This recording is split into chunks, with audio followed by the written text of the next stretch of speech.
What's going on? I am Nando. And I'm DJ.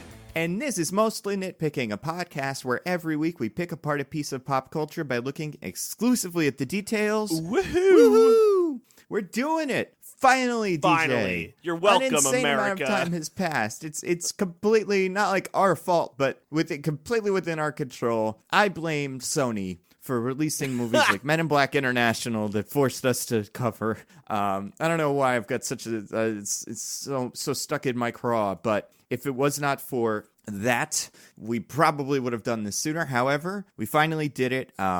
We are going to be talking about Moon, Duncan Jones's Moon from 2009. It is a fun movie. I enjoy it. It is. I think when it came out, people were like, "This is pretty good," but it wasn't like a smash hit or anything. It didn't. I think it has like not like a cult classic status, but it does.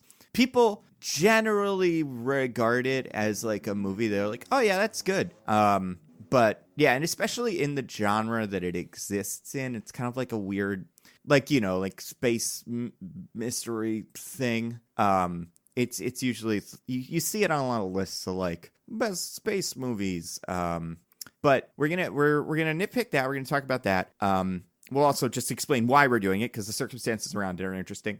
And then yeah, we'll do our recommendations. Before that, DJ, how have you been? You just got back from a trip to Walter Disney World. What'd you think of that? Or Walter Disneyland? No, you went to World, right? Yes, down in Orlando. So first of all, I have to say I'm doing well, thank you. I was on vacation and we were texting back and forth. Not too much, obviously, because you gotta live that vacation life. But we were trying to figure out what to do, and you had said, "Do you want to do Moon?" And I was ecstatic. I was riding so Terrific. high when you gave that suggestion to do Moon. I'm like, yes, finally. So I was very excited. Watched the movie when I got back, really liked it. But the vacation was very good. Went to the Epcot Wine and Food Festival. I ate a lot. I drank a lot. I went on Flight of Passage, which is the... Oh, what's that? That's the Avatar ride where you, ride the Banshee. Oh, it's as advertised. If anyone's going to Disney World in the near future, get a Fast Pass for... Flight of Passage in Animal Kingdom. It's an amazing ride. You'll love it. It's so good. I don't even want to talk about it too much. Like, it's not like to spoil it or anything, but it's just such an immersive experience, and it's so fun. It's easily the best ride that Disney has, and it's one of a kind. It's their those Imagineers, man. Oh yeah, it's out of this world. Literally. That's crazy. Yeah. That's right. It's out of this world. It's just like Avatar culturally. It's of this world. It's amazing that Disney's best ride is from the Avatar universe. Yeah. Like, I mean, you rode whatever it is, Smuggler's Run, right? The Star Wars ride? Yes. This is better than that? 100 times better. Wow. Yeah. Do you For think a lot we of could reasons. just... See, the problem with Star Wars, besides other, whatever, problems, that just in this context is... Very few Star Wars characters fly. And I bet if Disney really wanted to, they could reskin this ride into a third Star Wars ride. Even though I don't think this Star Wars Land is where Kingdom or Animal Kingdom was, right? So Star Wars Land, Avatar Land is, right? Correct. Yeah, Avatar Land's in Animal Kingdom. So you couldn't be like, oh yeah, and this was a Star Wars ride that accidentally fell off weird. the truck. But when the Avatar bubble eventually, unless it doesn't, and maybe it'll be the best thing ever, but if the Avatar bubble eventually pops, I could see them wanting to reskin this as Star Wars, and I guess you could as X-Wings and stuff. But it's funny how almost no Star Wars characters fly. Very few droids do. They don't ride flying animals very frequently. I mean, even this new one, not having seen it, but still, they ride horses. Like, it seems like, I mean, it's a long time ago, but it is funny how little of that there is in Star Wars. The closest you could get is the speeders that they ride in Episode 6. I think that's the closest you could get to a reskin. But even then, the Banshee's so cool because you're going in 3 dimensions and you're doing crazy aerial maneuvers, and yeah, it's awesome. What if you tied 15 porgs together? Maybe some sort of flying raft of porgs, because they do kind of almost fly. Is it so? I'm obviously we're going to talk about Moon in a second. What if we did this whole episode and we still didn't talk about Moon? No, we will. Don't tell them. I'm interested in this now. So is it, you say it's very immersive. Is it like the chair is shaking? Do you have 3D glasses? Do you have a visor, like a VR visor? How is it more immersive than others? You're sitting on like a bike of sorts, and then there's skip ahead for spoiler. I don't know if you really don't want to know. Well, not like you don't have to like spoil it, but just in terms of like logistically, how does it work? So yeah, you're sitting on like a bike. So you lean forward a little bit. There's a restraint on your back, and then there's light restraints against your legs, and then you put on 3D glasses, and then there's a screen in front of you, and there's like eight bikes share a single screen, kind of like Soarin', if you know the Soarin' ride with Patrick Warburton. It's the one you're in a plane. Soarin' around the world. Right. Yes. Yeah. Yes. So it's kind of like that, where you're all sharing a screen. Wow. And then you do like an upload link to you're in an avatar. You get like an avatar selected for you, and then you're on the Banshee, and then you're just like flying around Pandora on a Banshee, and it's crazy. It's crazy. Do you have to know anything about Pandora and Avatar to enjoy it? Do you just kind of get it? They give you the longest possible preamble. Like, they explain everything to you while you're waiting. You basically watch like a 20-minute movie before... oh, man. I know, that's like the only bummer. Who is the actress who is like the Na'vi, like, old, really good scientist? The good one. Dude. Oh, wait, is it Sigourney Weaver? Sigourney Weaver, yeah. She's in the fucking, like... So there's the nerdy scientist and then Sigourney Weaver, and then they're, like, briefing you on what's going to happen. They explain Pandora, the Na'vi, the Banshee. They go over the language, like, everything. Man, listen, if this is good and we keep doing James Bond, Jesus Christ. Thinking of like franchises that have legs versus a franchise that has like legs in spite of itself being a franchise that has made like barely made $1 billion in a single movie, but will never die, versus a franchise that made the most money in the history of movies until just recently and keeps seeming like it's on its last legs.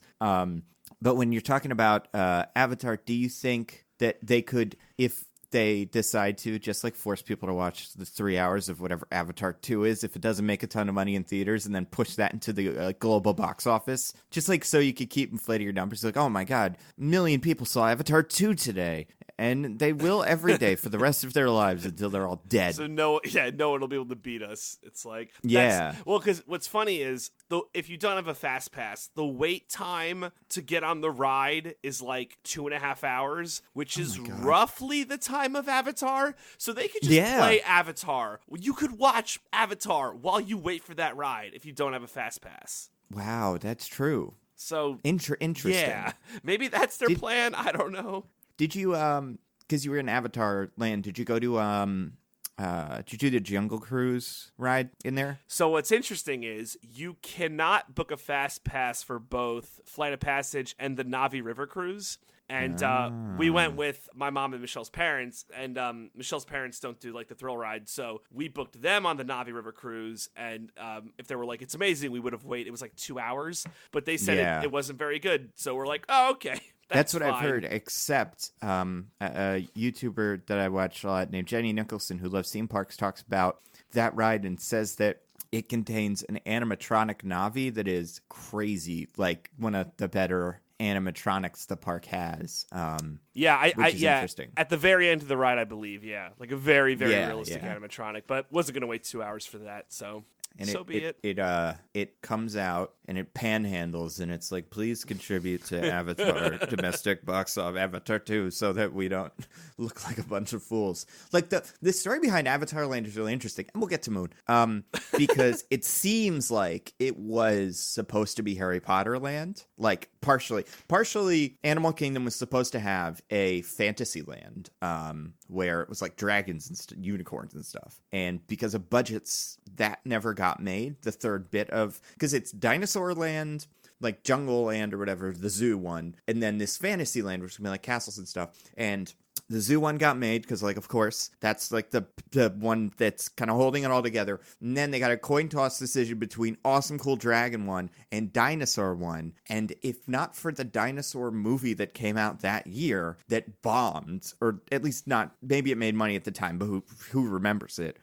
They probably would have gone with Fantasyland, but instead they ended up doing Dinosaur Land. So the Animal Kingdom was kind of a mess from the start. But before the Harry Potter Land in Universal had opened, it was rumored, or according to legend, J.K. Rowling was thinking about making Disney was looking to get this going. Like, they were like, we'll have, I know we don't own Harry Potter, but we'll have Harry Potter part in our park, and it'll be huge. And again, according to legend, J.K. Rowling was like, I want a train, takes everybody into the park. And Disney wouldn't do it. So then she went to Universal, and Universal's like, we'll do whatever the hell you want. I don't care. Wow. We will put yeah. Again, I think this is stuff I've gotten all secondhand from YouTube videos, because I like to, even though I barely ever go to theme parks, I do enjoy reading about them. And I believe that's the story. That's so interesting. Huh. Yep. How foolish, Disney. How short-sighted. Yeah. Wow. One of their big classic Disney blunders. But hey, man, now we got Avatar Land, a big giant, not like mistake, but gamble on a movie that who knows if it'll be memorable in 10 years. And we have Harry Potter Land, which is a different park, and it's still pretty good. So what are you going to do? Did you buy anything at Avatar Land? Because I know they sell a lot of stuff, but it's not like wands or lightsabers. Yeah. But do they have like the same kind of thing where it's like build your Navi crystal necklace or whatever they care about in that? There's nothing like that. It's kind of sad. The crazy thing is the most popular thing I saw was like this. It was a Navi tail that you could buy. Oh, and no, that like the to ponytail? No, like a tail, like their tail. Oh, okay. Yeah, that seemed to be like the most popular thing. But yeah, there's no like interesting grift that they have going on, unfortunately, or fortunately, I guess. Can you buy unobtainium? I do not think you could buy unobtainium, unfortunately. Ugh, come on, that's the only thing besides like a big giant mech suit. That's the only thing from that movie that I would die to have in my house. What's even the point? Exactly, but also, I mean, if only they could have bought it from Disneyland instead of gone and mined the poor little blue people's planet, then we could all be happy. I mean, I guess whatever, Jake Sully would still be paralyzed, but besides that, everybody be doing okay. Yeah, true. All right, DJ, let's do this. Let's start talking about Moon. Speaking of movies, more space. diversions. Okay, so did you? No, I'm kidding. Was Avatar Land packed, or was it out of all the parks? It was packed. I don't know. I don't get it. Really into it. It's interesting. I really don't get it. There's like a clear shift. Is like as soon as you walk into Avatar Land, everything's like way bigger, which I guess is interesting. Like the trees and stuff? Yeah, all the foliage and everything. Everything's all huge all of a sudden. I hear they do a good job with sight lines so that, it kind of does feel like you're on a different planet, as cheesy as that is. It really is. And like they got the giant tree in the center, and it's done very well. That's pretty cool. Yeah. And it's like the only remotely new part of Animal Kingdom, right? So, right. Like if you haven't been in like 2 or 3 years, this is brand new. Everything else has been there. So, yeah. All right. Last question. Does this make you remotely interested in the Avatar 2 movie that's coming out in X amount of time? Whoever knows. Not at all. Oh, man. I will go back and ride the ride 1,000 times, but I do not care about this movie franchise. Well, then. It's so funny because, like, you know how you think back, like, because I believe, and I'm not positive about this, but I think like Big Thunder Mountain Railroad, and even like the Country Bears Jamboree. Well, not really that one because that was the opposite. But I think some of the rides are based on movies either that were gonna happen or did happen and just kind of came and went. So I wonder if 20 years from now, people will just know Pandora and Avatar as this movie that kind of, whatever, we all saw and forgot about, but also the thing from Disneyland, and that'll be what most people know it for, you know? Yeah. There is a Country Bear Jamboree movie. Yeah, but that came out somehow. after the thing. I don't know if there's I'm anyone trying that to came think. out before. You know what's crazy? So, Haunted Mansion movie that came out in 2003. That's terrible. Obviously, Terrible. Pirates of the Caribbean. They're making a Jungle Cruise movie with The Rock and Tom Holland. Yep. Um, Looks like fun. No, not there's- Tom Holland, right? It's The uh, Rock. You're thinking of the Uncharted movie, which like kind of shit. similar Yeah, adventure. my bad. Yeah, it's The Rock and Emily Blunt. Yeah, my bad. But I yeah, saw the so trailer. I don't hate it. a lot of Might be movies good. based off rides, but I don't know if there's any rides based off movies. I believe Star there's a couple. Wars or I think whatever. it's a lot of the older ones, like Big Thunder Mountain Railroad and stuff, Ooh. are based on much older movies. Splash Mountain is Song of the South. Yes, that's right. There you go. Yeah, so it's stuff like that where it's like we know Splash Mountain. It's a pretty well-known thing, but there's a much better chance you know it from Disney World than you know it from the movie itself. I mean, maybe that's just because Disney hides that one, but I'm sure there's other examples. But yeah. All right. All right, DJ. Let's do Yes. it. Let's talk about Space Mountain. Why haven't they made a Space Mountain movie yet? They should Remember, make a Space Mountain movie. Did you watch when you were not like when you were younger, but when it was still going? Did you watch Avatar or Avatar? Sorry, Entourage. No. Okay, so in Entourage, one of the Entourage is like a bunch of bros in Hollywood, and Yeah. I know. they had a bunch of Entourage. fake movies that they've made all of now. So like there was like an Aquaman movie that Finney Chase was doing. There's a Medellin movie that's pretty much Narcos.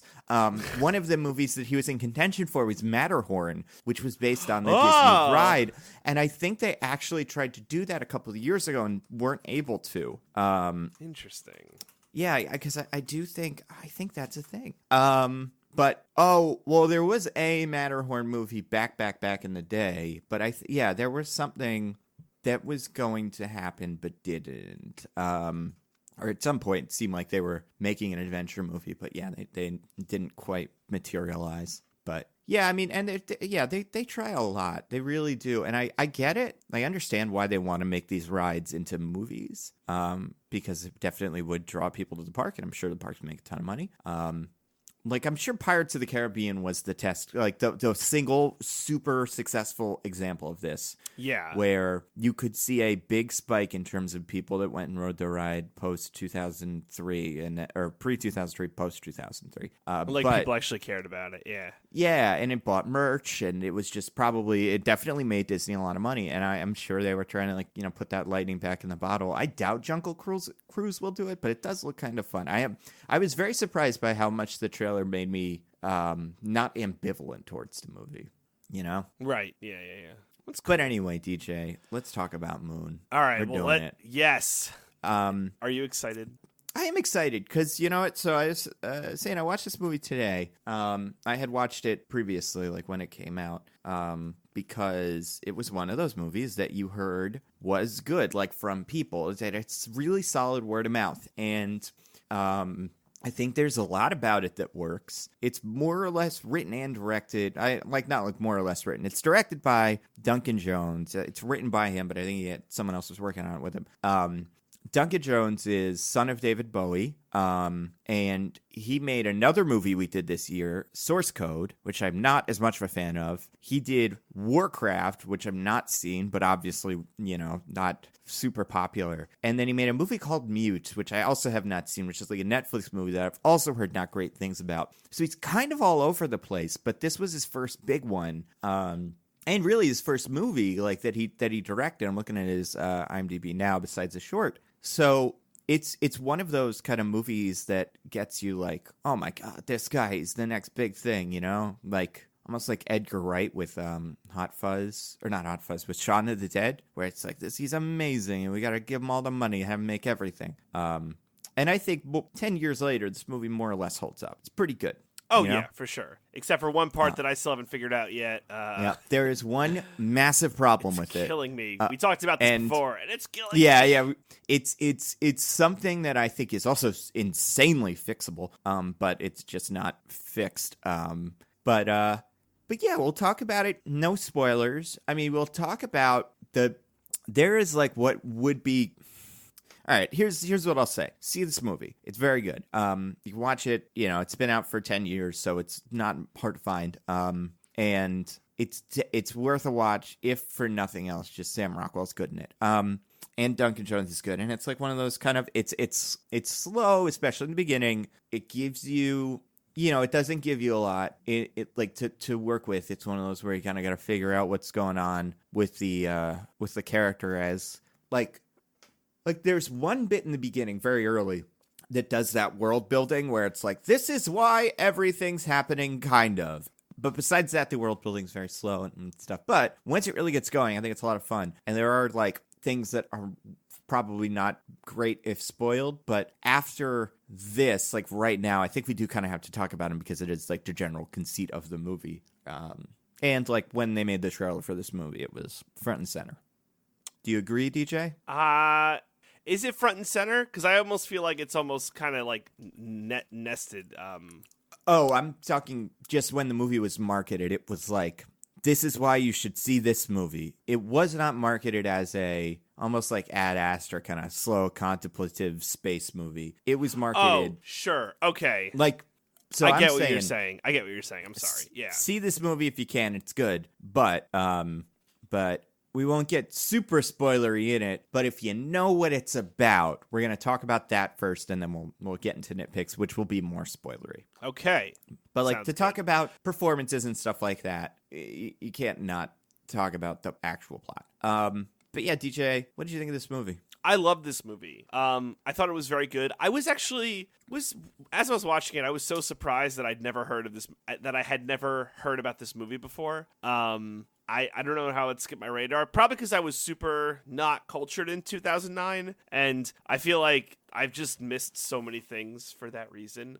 But Sam Rockwell is phenomenal for reasons that we will get into. He carries this whole movie pretty much out of necessity. But it's phenomenal. The movie gives you some things to think about, but it doesn't get like too up in your face by like, oh, look at all these challenging questions we're trying to pose to you. Like it kind of takes you through the journey of the main character and kind of how it goes along, and just kind of the beats along the movie. Like the nitpicky stuff is like very small, but it's enjoyable. It's like it's 90 minutes. It's not too long. Super nice that's like time. That should be my banner for does DJ or no? It's a flowchart. Does DJ like this movie? Is it shorter or longer than like 2 hours? And if it's shorter, it's like, I definitely like your movie.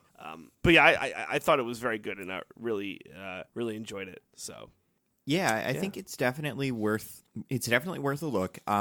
It's not super like it's a thinking movie. You can't kind of, it's not like, it's not even like Ad Astra which is a good movie, and it is kind of quieter and slower paced, but you could just kind of sit and watch it and be like, oh yeah, this is pretty. It's about space, and I'm not, super engaged in the plot maybe, but I just like to watch it.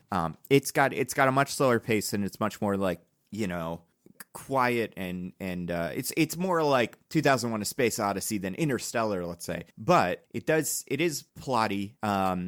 But not too much so. It also has good performances. It does have a really good interesting aesthetic in terms of, because it takes place almost exclusively in a space station, and I think the look of the space station and a lot of the functionality of it is surprising and in a cool way.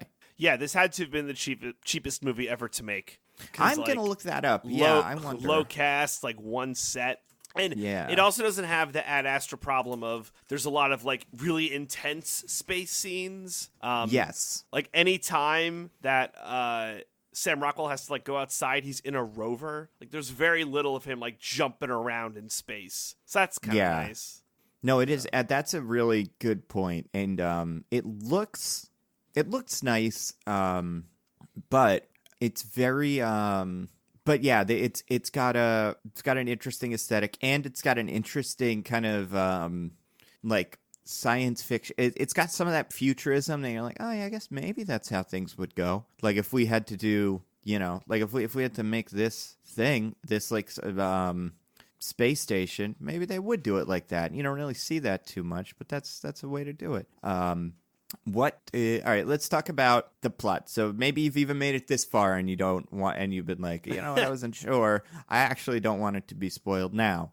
So this is another leave now. Maybe we'll even put in a time code where you can come back to your recommendations. DJ, what did you think of the main twist? I'm like air quoting here that Sam Rockwell's character Sam is part of a clone thing. So up until that point, the movie has like is a very long-winded way to answer your question, by the way. But you're kind of going through and, where's this going? Something's up, right? You kind of get that vibe from the movie. You just, you kind of figure, something's going on. And then it's like, this is what's going on. Sam Rockwell's clone. Initially, I was like, oh no, this is going to mess this up somehow. This isn't going to be good. But as it goes on, the way it was done, it's good because it's also not... I wasn't convinced that was happening. I'm like, wait, maybe he was seeing stuff because earlier in the movie he was seeing stuff. So maybe it's a Fight Club scenario going on. Right. So I was on like red alert for that. No, there is a lot of that. There's a lot. I mean, and I think the movie does a good job of seeding that. Like, does he have a head injury and he's imagining this? Is he getting space madness and he's imagining this? Is this something that has always been like a problem of his, or is it actually happening? And I think it's pretty. It's organic and. The way that the movie doesn't give you a ton of information once you get the reveal that there's a second Sam Rockwell around. So it's not like we see second Sam Rockwell being birthed from like a pod or something. We just see him kind of lying on a table like, oh, what's going on? So you could kind of be like, oh, maybe he is imagining. Maybe this is the first one and he's imagining this one that he found in the space station or the rover, because we never saw anybody do anything strange besides just that there are two of them. So maybe there were always two of them and they just were, there's a million ways you could go about it. And it's never fully explained exactly what's going on. There's not that scene at the end, or like in Gemini Man, or even like that scene at the end of Cabin in the Woods where a character comes out and is like, this is what the program is, and this is why we're doing this way. It's you really only get information that Sam has the whole movie, which is good, which is like a smart way to do that. I wish more movies would do things that way, give information. Yeah. Yeah, and then what's nice is as the movie goes along, it becomes apparent, this is true. He is a clone. Yeah, I realize we didn't discuss like the preamble stuff, but like it's fine. We'll get there. So let's talk about the plot in general. So Sam Rockwell is mining the moon for something. What is it? Helium-3 or something like that. Some sort of element or compound. Yeah. That has become the dominant energy source on the planet. It seems like it's only him at that station, although it's unclear if this is something that's happening in multiple stations on the moon, but he just he doesn't even mine it. He really just monitors the machines that mine it.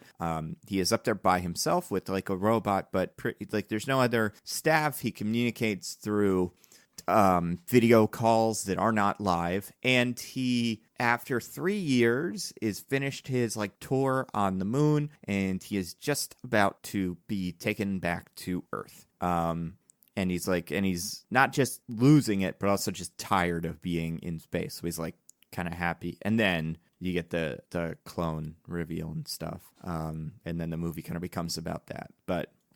When you kind of first thought the clones, when you first saw second Sam Rockwell, what did you think was going on?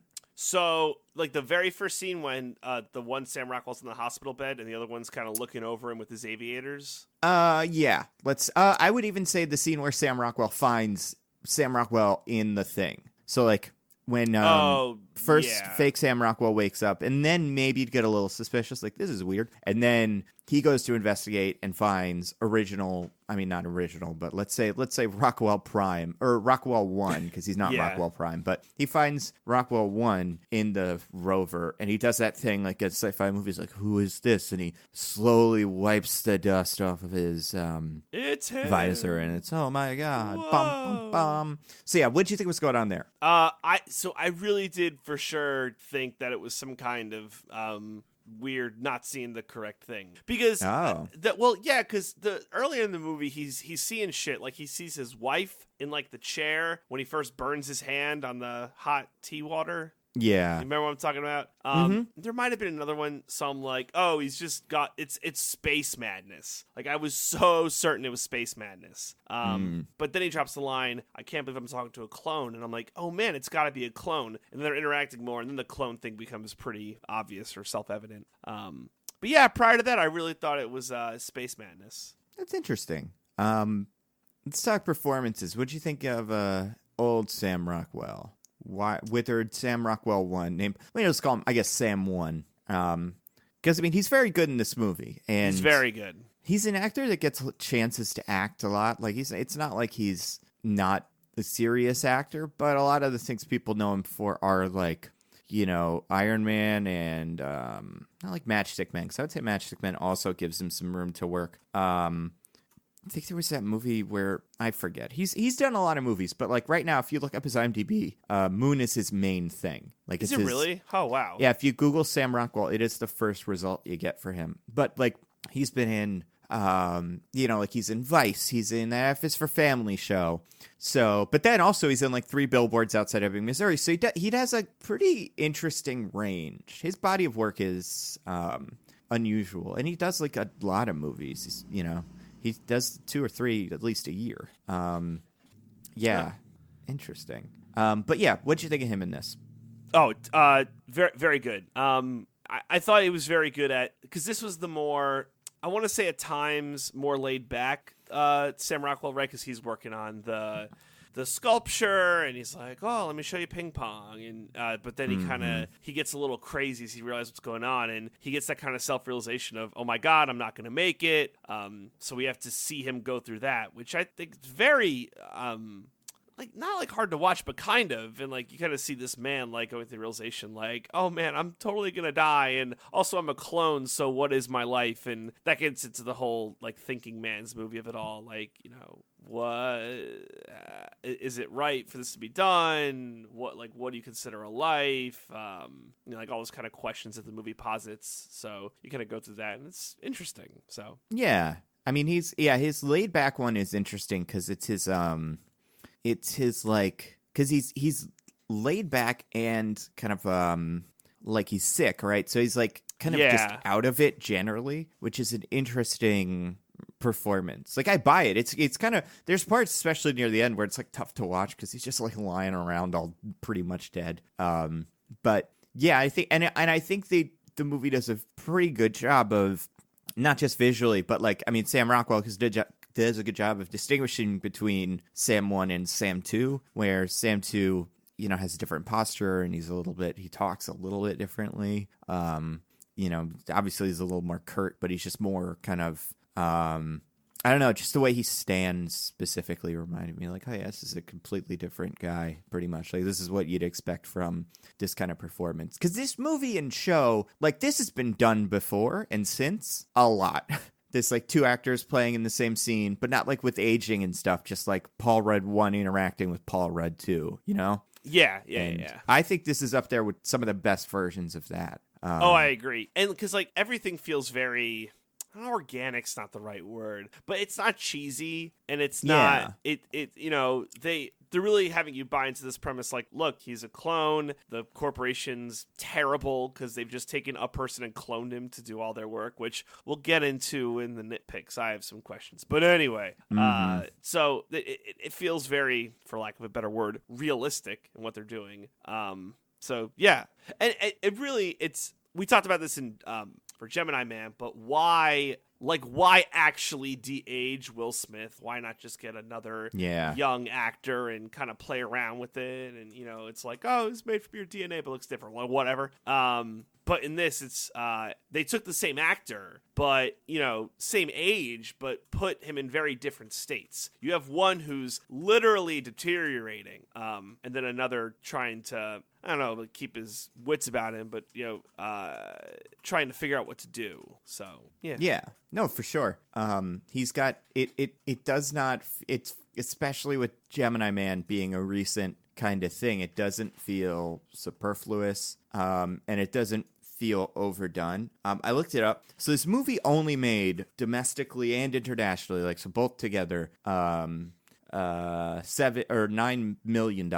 It cost $5 to make, so I'm sure like it wasn't a bomb or anything, but it didn't it definitely felt like they were working within not like a budget, but they weren't going overboard. They were kind of like, all right, this is how we kind of have to do this. We have to use the back of this guy's head, and every so often we'll have him shake hands or whatever. But like, we're going to do it as seamlessly as we can so that we don't have to, do a lot of CGI fuckery.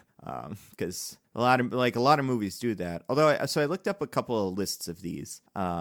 Movies where characters play a couple versions of themselves. And I think a lot of them are pretty good. Like, and apparently, so that I used Living with Yourself as an example, this new Paul Rudd show where he gets a clone, and it's oh yeah, new. It's on Netflix. I might have recommended it last week. If I didn't, I'll recommend it now because I liked it. But so this is an article on Newsweek. When Paul Rudd came to make Living with Yourself, he asked the advice of fellow actor Sam Rockwell, who had also played a man and his clone in the 2009 film Moon. Rudd told Cosmopolitan, "I thought he did such a good job, so I asked him how he did it. The thing I've come away with is there is no one way to do it. I didn't wind up doing the same way Sam did. He had a stand-in and would flip it around. So I would record both parts, and then someone off camera would play my line on an iPad, and I'd flip around." So it does, yeah. And then the other big one, not big one, but one of the ones people probably remember is Adaptation with Nicolas Cage, where he's playing. You ever seen that movie? I have not. It's kind of a similar. I mean, the fun thing about these movies, I think a good clone movie, because I know, like, I want to say Adventures of Pluto Nash also has this. That movie where, like, one of the biggest bombs in history until probably a bunch from this year, but a story about a clone. And in fact, that movie takes place in space, and it's on the moon, maybe? Maybe these are more similar than I thought. But that one, I don't remember why he has a clone or what the plan is in that movie. Even if it isn't, because I haven't seen this, but I think there is. But anyway, so with Living with Yourself, Adaptation in this, they go out of their way to make the clones very different versions of the same person. So like Living with Yourself, the whole premise for the show is Paul Rudd wants to be cloned. No, he wants to be cloned. He wants to be like refreshed, almost like Rick and Morty, where it's like, take out the toxins. Okay. And he doesn't realize that the process by which they do that is they clone him, kill the depressed version, fix all his DNA or whatever, it's unclear, and then spit out a happy one. But in the show, which is the first thing that happens, but also like it's Netflix, so I'm sure the title card is Paul Rudd hugging Paul Rudd. The shitty one accidentally is not killed, and he wakes up and he meets the cool one. So you got one that's like a mess, and he's got disheveled hair, and he's wearing glasses, and he's the worst version of himself. And then you get the other one who's the best version of himself, right? And like so, and Moon is like that too, where it's like the it's not necessarily like best worst version of himself, but it's like happiest, not like happiest and saddest either. It's a little harder to put your finger on, because even besides the sickness, it's like beginning of his life, end of his life kind of thing. Yeah.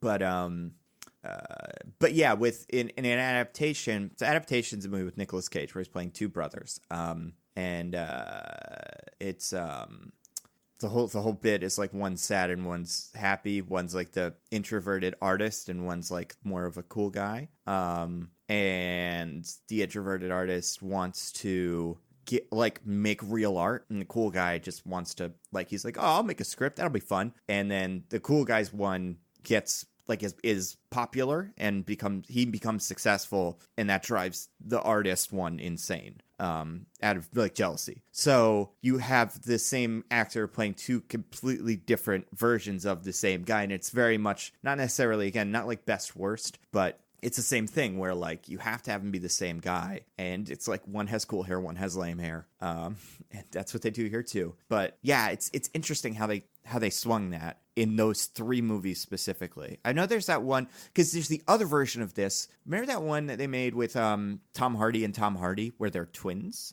Oh God, it sounds familiar, but I can't. It didn't have a huge impact, but it was the other version of this. And I mean, there's like the Winklevoss twins from Mark Zuckerberg is a big old dick, whatever that movie was called. But right. Yeah, that's the other reason you do this, and it really is just like we kind of wanted to have two guys, you know, be on screen at the same time because there were two of them and they were twins. So that movie was called Legend, and I would assume there's probably some, you know, the characters are twins, but they're as different as night and day. But especially when you're doing clones, or I guess maybe adaptations a little bit. Obviously, it's not a clone. But anyway, the Double Guy movie has been around for a while, and a lot of them are pretty good. Like, I would say adaptation is great. Moon is great. This is the Living with Myself or Yourself, whatever, is so far pretty entertaining. Really, Pluto Nash is the only one that sucks. Yeah. I want to do nitpicks now. Like, I want to get right into it. Yeah, let's do it. But before that, I have on the phone the winner of the challenge that actually made this a thing. So DJ, real quick, before we talk to that person, do you want to explain why we're doing this movie at all? Like what the idea was? I would. So in the old podcast, brackets were like a huge part of our identity. It was like mad bracket status. So it's like really what we did was brackets. So we decided that, let's do a March Madness for all the listeners, and the winner can pick a movie for us to nitpick. And then someone won, and they picked Moon, and then we didn't do it for 7 months, and now here we are. So, but we did it eventually. Thank God. Not like thank God, but it was all just kind of timing, and we're about to run into a bunch of movies. Like, I think for a while, it's going to take a while before we get more free time, starting now with Terminator. This is a good week. I think it's a good week to do it. You know what? And you know what? Speaking of that, obviously last week was Gemini Man, which is also a movie about clones. Terminator's not about clones, but they have gone to great lengths to do the de-aging of Arnold Schwarzenegger, and in one of them, I think it's the more recent one, that's not the one that's just coming out, I think it was Genesis, they had a fight between old Arnold and young Arnold, right? Like, so they also did the two actors in the same screen kind of thing. I don't know how. I don't know if they did it with like complete CGI or if they like, you know, had him put on a wig and like did clever camera tricks. I would guess it might be the second one, but yeah, so they did that. Isn't that interesting? That is interesting. Are there any movies coming out this year that don't have that? That don't have that? Probably a scene in Last Jedi where Rey fights herself or something. Oh, right? Great. I could see it coming. I don't know, but it's possible. Oh, yeah, anything's possible. Yeah. And then there's Frozen, which... Yeah, It's actually, instead of calling it Frozen 2, they actually called it Dozen, and there are 12 Elsas in this one. So, spoiler alert, it seems like it's about horses, but it's actually about 11 more Elsas. And yeah, I'm sure they'll do some sort of Terminator bit where somebody fights somebody something or whatever. They love that in Terminators. So yeah, we're going to get plenty of that. Oh, man. I'm excited. Good. It really is like, you really have to go out of your way this year to find a movie that doesn't have some de-aging in it. It's so prevalent, right? Yeah, Captain I guess. Marvel, Avengers, Terminator Probably, Irishman. Do we think that's because we're living in an age of nostalgia? So, like, we have to have it? That, I think it's a combination of that and studios like to flex. I think they use it as like almost like a marketing tactic. Like, oh my God, can you believe how perfect it looks, you know? Right. Because I think the first couple of times people did that, it got a ton of attention. Okay. I would say maybe one of the best ones was Michael Douglas in the first Ant-Man. And I remember that movie came out and a lot of people afterwards were like, I can't even believe how great it was, even though like now it's fine. But Right. yeah, I mean like the 2019 movies, obviously not all of them, but a fair amount, not more than you'd expect, but like there's got to be some in Once Upon a Time in Hollywood I've forgotten. They de-aged all the lions in Lion King. They aged up the kids in It to make them older or younger or something like that. That's weird. I haven't seen it. Yeah, so like the kids aged in 3 years, but they had to make new flashbacks. So they just de-aged them, and apparently it looks very strange. I want to say maybe Rocket Man had some. It's a biopic, so probably. Like, I don't remember if Aladdin did. Yeah, it's everywhere. Wow. And it looks great every single time, except for that one. Except for Gemini Man. It seems like we've really perfected it. We'll get there eventually. I mean, maybe we won't, but whatever. When they remake Gemini Man, I hope we do. I can't wait. I want to try. All right, DJ. So yeah, so back to that. So that is why we did this, and it's great. I loved the competition. Obviously, we have our current one going now, which will be, you know. And do you have an update on it? Yeah, at the risk of doing a 17th diversion, I actually pulled it up. So we have 6 or 7 people left. Someone has the Steelers being the Dolphins tomorrow, so that one's still up in the air. But we had people put their names on. Have they done that? Awesome. So some have. So we have Be the Boss, Action Slacks, Crazy Stupid Love. I love that movie. Spice World, the Spice Girls movie. Ooh, that's fun. Michelle's. That's Michelle's. She's still going. Yeah, and then my pick, Trolls.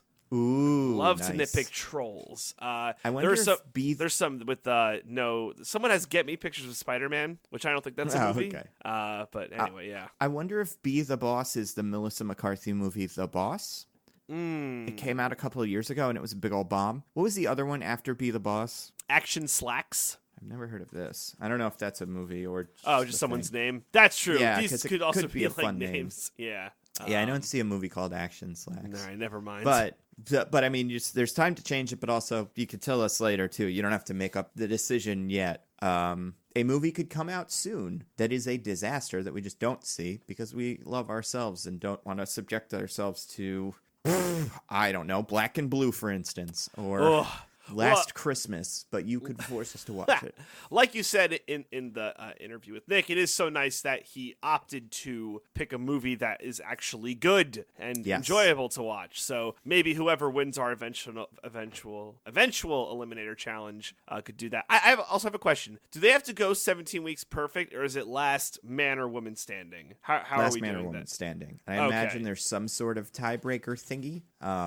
So even if 2 people get eliminated, if the Dolphins beat the Steelers this week and that upsets every single bracket, then because it would if they all pick that team, then I think, do you have to choose a point differential or something? It's the point differential of all the teams that you've picked in their there win. You go. So yeah, we'll have a winner at the end no matter what. All right, good.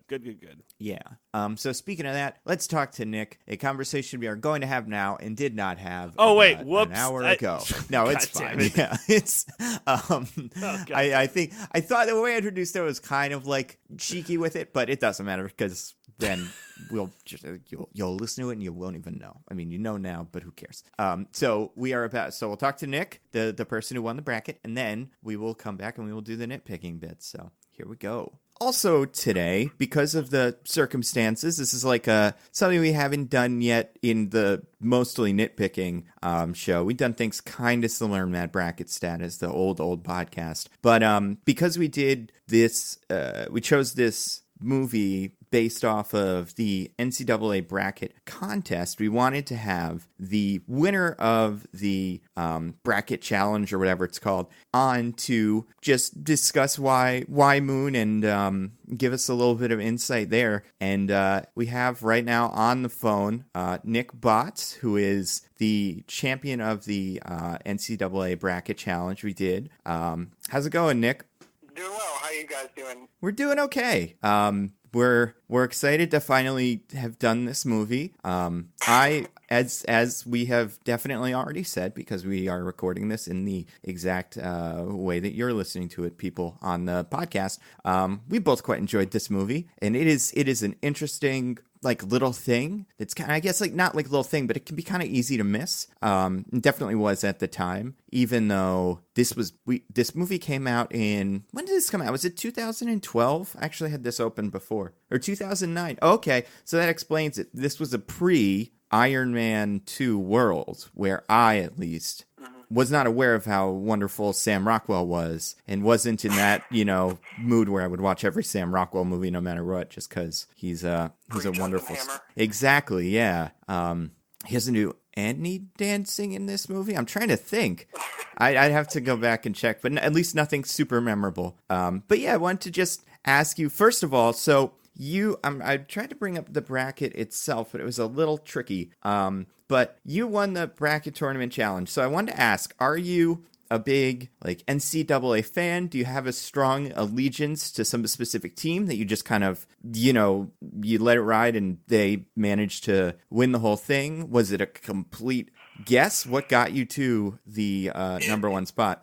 It was a complete crapshoot. I am so far and away from an actual college basketball fan. I'm huge into pro and college football, but as far as, I went to FSU and LSU, two of the most non-basketball schools you'll ever attend.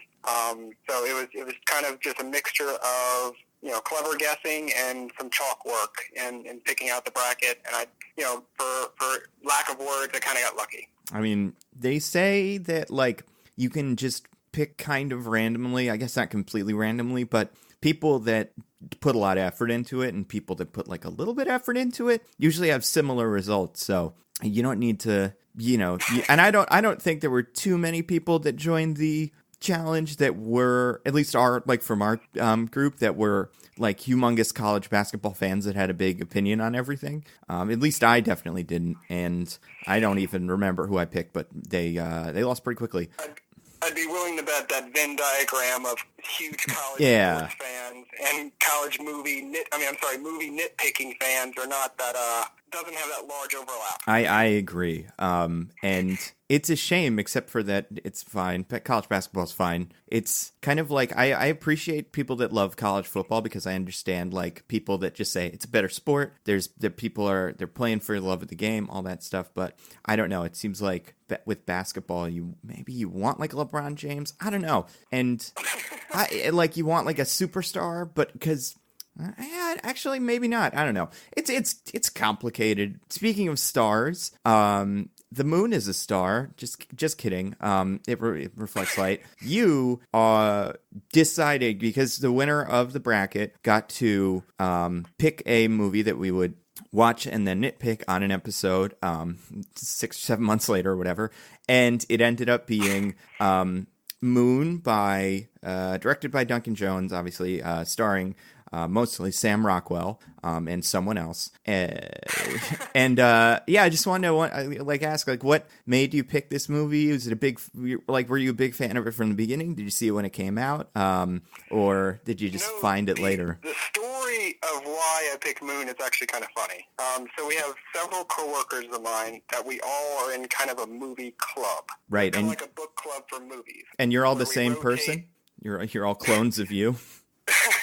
That would be a lot simpler, but we all rotate selecting movies that are kind of underneath the radar. I mean, no one's been recommending Godfather or Scarface or any of these, classic movies that everyone's seen. These are kind of movies that everyone kind of cherishes that when it comes up in conversation, I can't believe you haven't seen this movie. I've seen this movie and it's really good. Right. So it just so happened that the month that I won the NCAA tournament was my month to select a movie. So I selected Moon for the group to watch, and I was hoping that after, and we typically all go out to lunch and we discuss it, like a regular book club, but for movies where we completely tear down the movie and everyone kind of gives their own opinion and take and rating of what they feel the movie means to them. So I was hoping that your review, your nitpick, would coincide with our review. Oh, yeah. So I was hoping there would be some overlap there. So that's what made it even more hilarious every time you guys pushed it back a little bit and kind of joked about, we didn't get to Moon yet. And yet, you brought up Clones, and I know you guys just recently did Gemini Man, so it's kind of funny. You guys just did another movie about clones before doing this movie. That's right. Debatably, the worst movie I've ever seen about clones. I'd have to really think back, but easily one of them. And this is definitely one of the best ones. I'm trying to think. There are some pretty good clone movies out there. But this is, they are completely opposite ends of the spectrum. And, the technology, one has, definitely a much simpler, they're not trying to completely reinvent the wheel here. Not that Sam Rockwell didn't look great, interacting with Sam Rockwell, but, it didn't look like, Gemini Man. Did you happen to see Gemini Man? I haven't haven't seen it yet. No. Okay, that's fine. Yeah, it's like legitimately one of my least favorite movies of this year. But yeah, night and day as far as I'm concerned. And then I also wanted to ask, since we're about to nitpick it, do you have any specific things about like the science or the logistics of what they do in like their plan or anything like that you find interesting and worth nitpickable, I guess? My biggest nitpick or gripe with the movie is that I think in the first watching of it, if you're completely going in blind, you kind of have this expectation of they're going to do like an M. Night Shyamalan kind of twist to it, and you're kind of waiting on that, and you're searching for what's going on, because I think the first 30 or 45 minutes kind of drag on to like, what is the plot of this movie? What's going on? And then it isn't until the accident where Sam Rockwell, you kind of get the new Sam Rockwell mixed with the old Sam Rockwell that you kind of discover what's going on. So my biggest gripe with it is it's kind of heavy-handed at that like 45-minute mark of we're going to screw with you. And I think it's enjoyable, but I think on further repeats, it's kind of heavy-handed with the that mystery of what's going on instead of it just more naturally playing out. I think it doesn't lay enough on initially, and it just kind of hits you kind of in the mid-set of the movie. That's an interesting point. When you saw Moon for the first time, had you seen the trailer, and did you kind of know where it was going from the beginning? Because this is one of those movies, like kind of like Terminator, where if you've seen the trailer, you have a pretty good sense for what the movie wants you to know, what it doesn't want you to know from the beginning. But if you haven't seen the trailer, then I can see this not like sneaking up on you, but it's just like a different kind of movie. No, I think that's an excellent point, because I'm someone who tries to avoid a lot of trailers, especially of highly recommended or highly rated movies. Right. Especially from many years out. It's like, oh, you missed this movie that came out a few years ago. I try to stay clear of the trailer because I like to go in blind. And this is one movie in particular that I had seen nothing as far as media trailers or write-ups about it, except that it was highly rated. I think, like you said, I think it came out in 2009, and I think I saw it in 2011. So I went in blind, and it wasn't until after I saw it and I was recommending it to people that I saw the trailer, and I told people, look, just trust me, don't watch the trailer, you're going to enjoy the movie. And I told that to like our movie club at work, don't look up anything about it. If you haven't seen it, don't watch the trailer. It will give away much more of the plot, and it's much more enjoyable to go in blind and to kind of, like you said, piecemeal what they're trying to give out before you actually even see the movie. Yeah, and speaking of Gemini Man, the movie does a pretty good job early in the movie of not giving you like too much information, and if you just see a poster for it or hear the title, it doesn't immediately give away that there are two Will Smiths running around, because the movie is called Gemini and the poster is, old Will Smith, young Will Smith. Like, I think the poster for Moon that I think is one of the cooler looking posters of the last maybe 10 years is like, it's just one Sam Rockwell standing in the middle of a bunch of black and white concentric circles. And it's got a real arty vibe, but yeah, it's not two Sam Rockwells, shaking hands, and one is sad and one is happy, which is, I think, what, the Gemini Man version of this would be. But yeah, we're gonna nitpick it now, but I'm glad we're able to have you on, Nick. And do you have anything to plug, Twitter, Instagram, anything like that, where the people can find you and get your future NCAA picks that might also become, you can put some money on it next year and just in the real world and maybe turn this into something. Who knows? Maybe this is a gift you have. I don't have a whole lot to plug except my Instagram, Twitter. I mean, everything should be the same. I'm at the letter N, B as in boy, OTTS, the number 1, InBots1. That's pretty much on Facebook, Twitter, Instagram, all that. But yeah, just, your average guy who has a thing for movie. Oh, and also for DJ, huge fan of board games, so anytime he recommends the board game, big fan.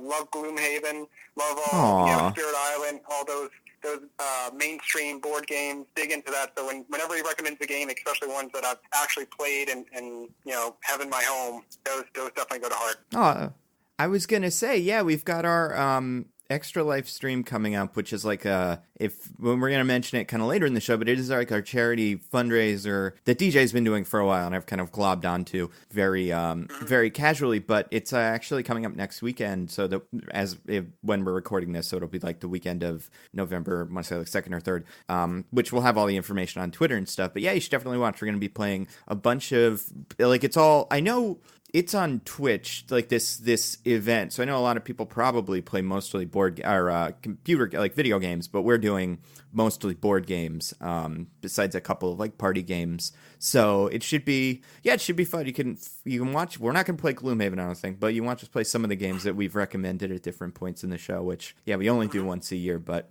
it's going to be fun.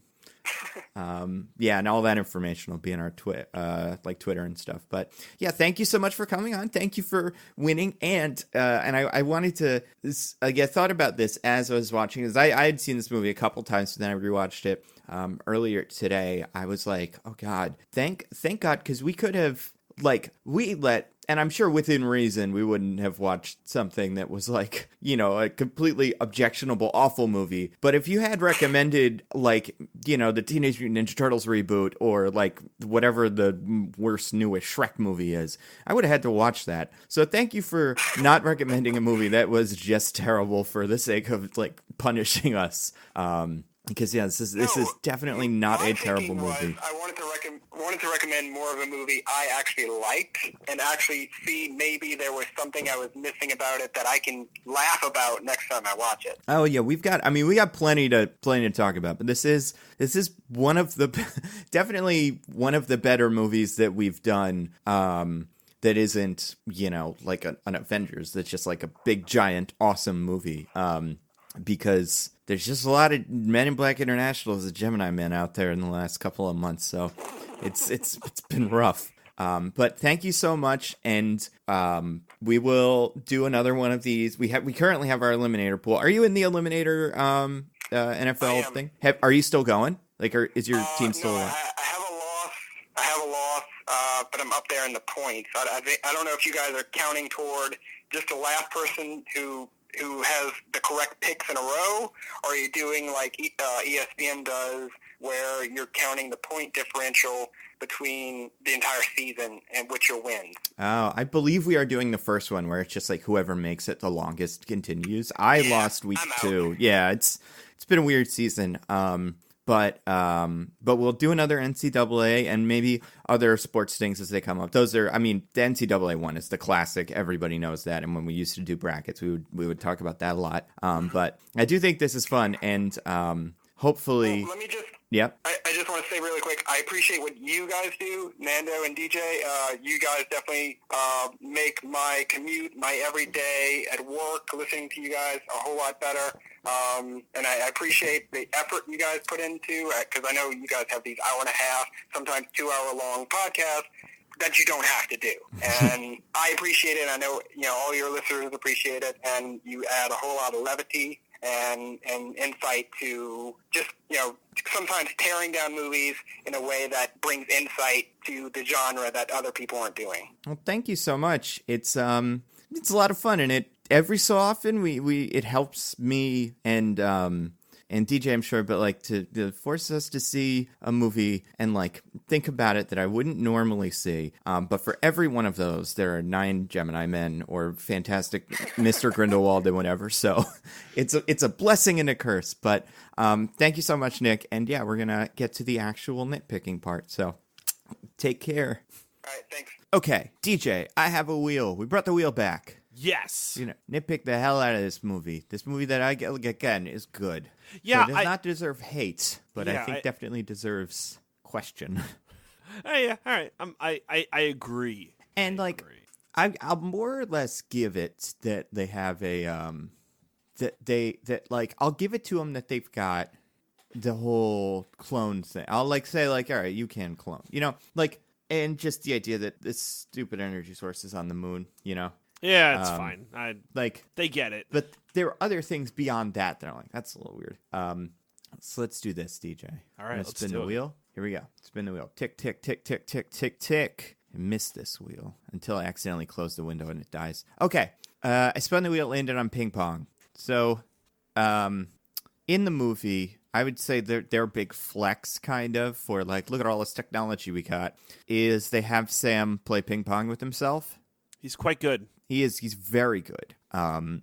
Does he play by himself when he's by, like, I'm sure. Why does he have a ping pong table? Well, because like when the ping pong table is at half, you can play with yourself pretty seamlessly, right? Yeah, but like that seems like such a weird thing to put in a space. He must really like ping pong. I suppose. How does... Oh, man, this is going to be a question that comes up with everything. But how do you know that all of the clones like the same stuff? Yeah. That's my weird thing with cloning, is like how much do you replicate the person, right? Like if I took two clones and put them on opposite sides of the world and gave them different interests, like they would become different people. So do they all like ping pong, or is it like you're just so bored? It's like, oh, ping pong table, I guess I'll... Because the one is like, oh, why are you working on that sculpture? Because it's here? Really? Is that... Yeah. Well, maybe after 3 years he would grow to love the sculpture. I would say you could make the case that because each of these clones is the same guy, and they start at the same kind of save point when he's, in his late 30s, early 40s or whatever. And you can more or less control the environment they're in. It's not a big deal if, like, they don't have to be exactly the same, but you can pretty much get them to the same spots if you just have the robot do what it did last time, True. Yeah, true.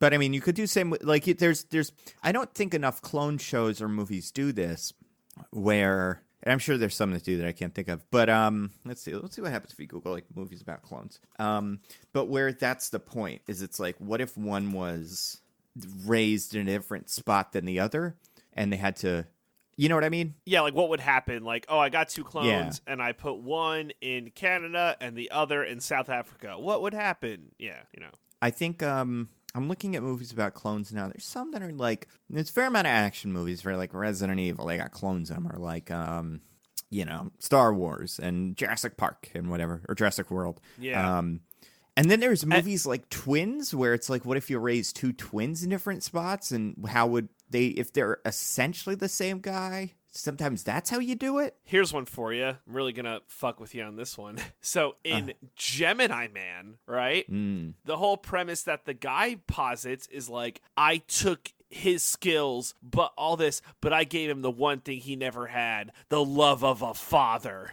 Yeah. See, they don't explore it, though. They don't explore it. Yeah. They're the same guy, essentially. Like, we have no reason to believe that in his early 20s, that's not whatever his name was, Will Smith's guy, did then, right? It's not like he was like, oh, I raised you, but I wanted you to be a classical pianist. And that guy keeps murdering people, so maybe there's something wrong with you. Or he's just a good pianist, and now he's happy. And it's like, oh my God, there but by the grace of God go I. But no, yeah, they don't do that. They very, very infrequently is that an actual part of the, like of the stuff of the plot. Yeah. Which is a shame, because it's interesting. I mean, Orphan Black, I guess, show about clones, they seem to do that pretty well. Okay. Emily watched that and never saw it, but I get the sense that the idea is like a clone will meet another clone and she'll be like, you're completely different than I am, but we're the same guy. But yeah, have not seen it, but I guess it's just like not as much of that as I would expect. You also need, like, not for nothing, you do need, like, a good actor to pull it off, right? Yeah. What are we talking about? Like, who do we name off? Like, forget about the quality of the movie. Paul Rudd, Eddie Murphy, Nicolas Cage. Anakin Skywalker. Nicolas Cage. Not Anakin Skywalker, I guess. The actor who plays Jango Fett. Nicolas Cage. Oh, the Australian guy, yeah. Tatiana Maslany is the one from Orphan Black. Keanu Reeves apparently did a cloning movie. So you need, like, a good quality of actor to do it in theory, so. Yeah. Arnold Schwarzenegger on The Sixth Day. I guess they would have to want to do it. Like, maybe not everyone's in on that whole, like, I want to do this. Oh, so not a clone, but Friends, Lisa Kudrow's character, Phoebe, she had a twin sister. Oh, that's right. Lisa Kudrow again. The evil one that wanted to cheat on everybody. And, Ursula. Not really, but kind of, yeah. So. Yeah, I guess... You know what? That's probably a good place to find stuff about clones. Or like twins is soap operas. I feel like they're full of them. Oh yeah, everybody's got an evil secret twin lying or kicking around somewhere under the floorboards. Yeah, that's a good point. And I wonder if there's someone. I'm sure someone has studied this at some point. All right. let's talk about. Let me spin the wheel again. The ping pong scene is okay, by the way. I do most of the time when I saw them in the same frame, and not just back of the head, like both of them looking at each other and talking, I bought it. With the ping pong, it was so forward as a concept that I was kind of like, oh, okay, so the ping pong ball CGI, and this is how they did it. You know what I mean? That was the only time where it really hit me, and it didn't feel like two different characters. It felt like the same guy doing a movie. Do you actually think it was the movie trying to flex? Like, look at us. Yes, I think so. I mean, I think there's thematic value there, kind of, in that's the moment where they kind of prove to each other, or that, like, interaction shows how they're... naturally the same guy, but different, like different stages of their life, I guess. And it's the first time he's doing an activity that he's had to do alone with someone in like 3 years. So there's stuff there, but I also think it was kind of not like a tech demo, but I think they were excited about that. Yeah, I guess it feels just kind of out of place given the tenor of this movie, because, as we mentioned earlier, it's good at not being too heavy-handed. So, yeah, but I get where you're coming from. All right, let's spin the wheel. I spun it, landed on old home videos. So this part really got to me. I think more or less the writing in this movie is Sam Rockwell's dialogue is great. I think he sounds like a person. And I imagine there's a fair amount of improv, but also it's like he has to talk to himself. So he already has to, like, it has to be pretty well scripted. And that seems like one of Duncan Jones's strengths. He's like writing people that sound like people. However, just conceptually, and this is another cheese, but I'm going to combine them on the wheel. The whole bit with the old videos and the wife and the daughter, who isn't a video, but like is a phone call, they just felt so fake and out of place that for when I was watching it the first time I saw it, I was like, oh, this is the company. She's an actress. She doesn't exist because she sucks. Not like it's a bad actress, but just like this read, is this supposed to feel fake? What are we supposed to, like, is it supposed to feel eerie? But it wasn't. This is supposed to be a real thing she said once. Yeah, it takes you out of it. He's just watching again. Unfortunately. It like really takes you out of it. Yeah, I didn't like it. I don't know why, but I think because it feels so inorganic, like especially the daughter, but even the wife. Like it's not dialogue; it's a monologue. It's not great, to be honest. It's like, I can't wait to see you, and I can't wait for like our baby, and I'm so excited. And because I think one of the biggest problems is that there's this connection that I feel the movie wants to give us with Sam Rockwell and his wife, but it's just not quite there. There's a lot not at missing. all. So, unfortunately. And there's enough space movies that have done some version of this where, like, I get that this is an Interstellar with Jessica Chastain and what's his name? Matthew McConaughey, where he like watches the video and just cries and cries and cries.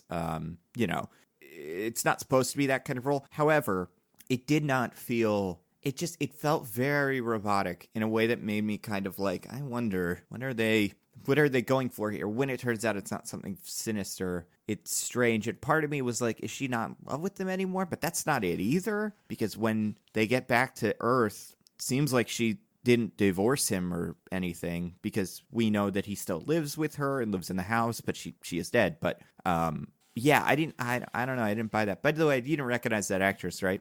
No. I didn't either. I'm just looking at it now. That was Queen Maeve from The Boys.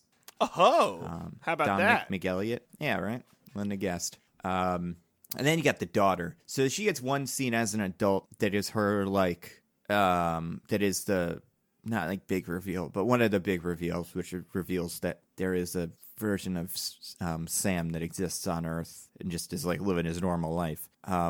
And this is played by an actress, and she has a line I couldn't stand it. And she like Sam Rockwell's like, "Hey, where's Tess, the mom from this?" And the daughter, even though the mom is dead, says like, "Oh, she's not here," or like, "I can't get her." And then Sam Rockwell's like, "Well, are you sure?" And then the daughter goes, "I think I'd know. She was my mother." I was like, oh, God, was this like Law and Order? That's not good. Yeah, like, people don't talk like that. Rude much. Like, imagine if you're in that kid situation. I feel like someone calls and says that, and first of all, they're your dad. It's so clear, but whatever. Maybe it's not registering to you. The voice is all fuzzy, maybe. Someone's like, hey, I need to talk to your dead mom. You go like, oh gosh, I'm sorry, you probably don't know this, but she died a couple of years ago. You know, you don't like go like, oh man, I can't tell you where she is. Why not? Because I don't know where to find heaven. You know, like it just it felt like such. And the problem with it is it's a reveal. Like the movie doesn't want to tell you where she is immediately, but like that's not how people talk. And not to say that Kayla Scodelario is like a bad actress or anything, but just that I did not like that line. It doesn't read very well, unfortunately. Yeah. Sorry. Nobody's perfect. That is also not the specific thing that I hate, which we'll get to. Yeah, I didn't think that would be it. I'm still I would waiting. say it's the big movie that made me go like, ugh, or a moment. Because the other thing is, it's more of a thing. But again, we'll get to it. All right, I'm spinning the wheel. Tick, tick, tick. Okay, this is something. This cheese is just clone planning.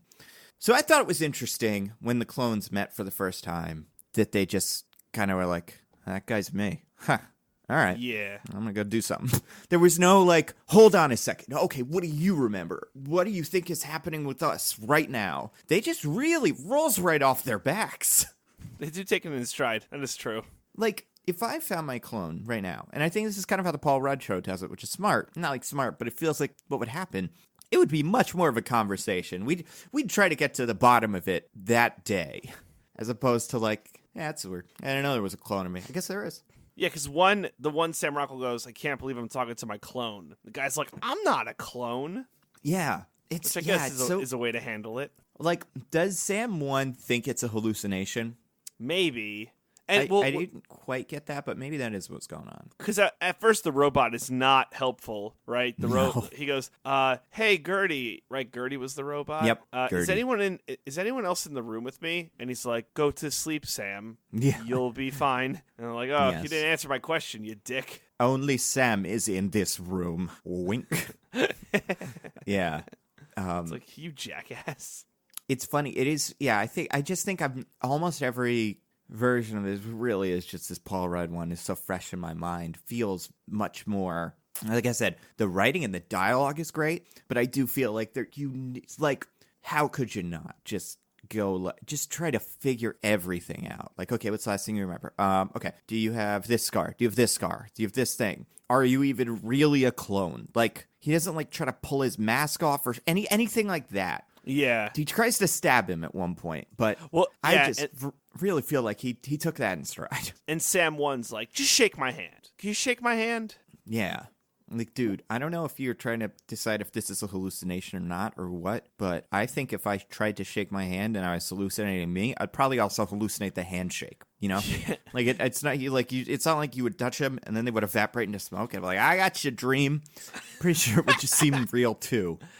Do we know why Sam 2 knows that Sam 1 is, or that it's all cloning? I imagine he's just more like with it, because I mean I forget, do we learn this or is it just implied that the clones deteriorate over time? Yeah, it's heavily implied. Yeah, so I figure maybe if you gave like Sam 2 born yesterday, put him in that situation, he's a little bit sharper versus Sam 1, who besides being super sick and kind of going crazy, is also just like at just generally at the end of his rope and not able to put 2 and 2 together. But still, like, I don't know. I wish there was a little bit more of Sam 2 taking Sam 1 by the shoulders and being like, no, we need to figure this out. Like, you and me are clones of each other. I think together we can... Like, it isn't even that he needs to... Because Sam 2 also comes up with the whole, like, all right, we have to make an escape plan. I'm pretty sure they're going to kill us and this, and that. But more just, like, a sense of urgency and, like, general confusion. Because he doesn't like Sam 1. But, like we were saying, because he does stuff like Whittle and not because he is a clone of him. Right. I mean, they don't... Yeah. There's a lot to him. But yeah, I did think just lacking, and I don't think the movie doesn't work without it, but I do find it strange when they both wake up and like just like kind of like it really felt like to me there was a scene I missed at some point where this would have happened, but there isn't. All right, DJ, I spun the wheel again. We're gonna have to talk about The Thing. that I just could not. I think dates this movie terribly. It is the one big mistake of the movie, and it's easily the most fixable. All right, I'm excited. So this cheese just says, "Let me be frank." The helpful robot in the movie is played by one of the worst people. Like, just super creep Kevin Spacey. Oh, my God. I totally... It just hit me. I couldn't. I just... And it's so funny because he's bad in, like this was around the time where he was doing, like, the Superman Returns movie, and he was, like, Lex Luthor, right? So we're not supposed to trust him, I think. Like, I have a feeling... And he was definitely going for a Hal from Space Odyssey vibe. But, like, god damn, it was so hard for me to believe because of the added context of that he is a super creep weirdo guy. It was really hard for me to even buy him at the end when he was clearly helpful and, like, nice as little Gertie. And why though? Like why does he become so helpful? Like that eluded me the whole time. I think his rationalization earlier when he's saying, like, my goal is to help you. If you, like, I think if you work backwards from that assumption, everything he does kind of fits into that bucket. There's enough judgment there where his, like, no matter about the clone thing, when he's, like, wandering around all sick, the robot's still going to be like, go to bed, Sam. You're going to die. Because he does die, kind of. So it's like, I mean, the robot knew what he was doing. And this was like, so this came out in 2009. Other stuff he was doing in 2009, like the Jack Abramoff movie, Horrible Bosses, 21. Like, he was a bad guy. And that's, I think, why they cast him in this movie, in this part, is because he's supposed to be an uncomfortably, maybe sinister robot. And it's this interesting turn where he turns out to be nice. However, it being Kevin Spacey now really, like, it taints it so much. I don't know. It's not great. No, it's not great. Oh, I didn't. It's crazy. I didn't realize it was Kevin Spacey until the credits rolled. I don't know if you caught that it was Kevin Spacey, like, while you watched. Oh, yeah. Okay. It was one of those, like, in the beginning it happened. I'm like, I know this guy. Who is this? And then eventually, I think the first time I saw it, I figured it out maybe a quarter of the way through. Okay, so I saw credits roll. I'm like, oh, gross. But even during the movie, I didn't like the robot character at all. So...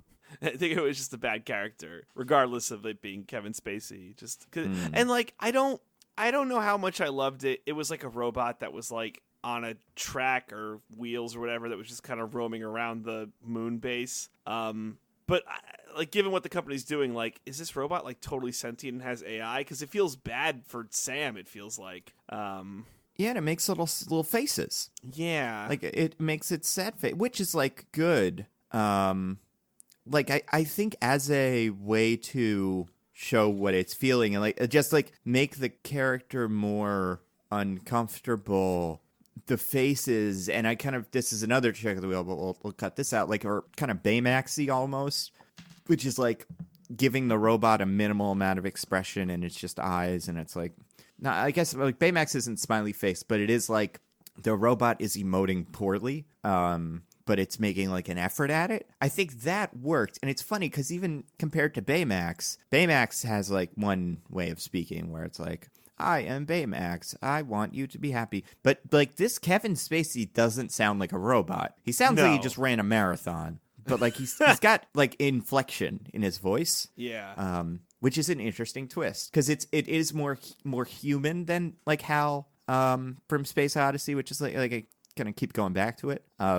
But I think the smiley face is supposed to make you feel pretty, like, uncomfortable. But by the end of the movie, you're kind of like, maybe he does have just, like, emotions. And it's not, he doesn't have a face, so he can't, like, process them. But that's the best he can do, is just emojis. This is the first emoji movie, by the way. Right? True. Yeah. It's a prequel to Emoji Movie. He's got 3 emojis: smiley face, weird, like, medium face, and then he also has, like, a the mouth is like a wave, like a I'm sick face, and then a sad face. Well, he has like perplexed face a lot. Is That's that what your second one was? Yeah.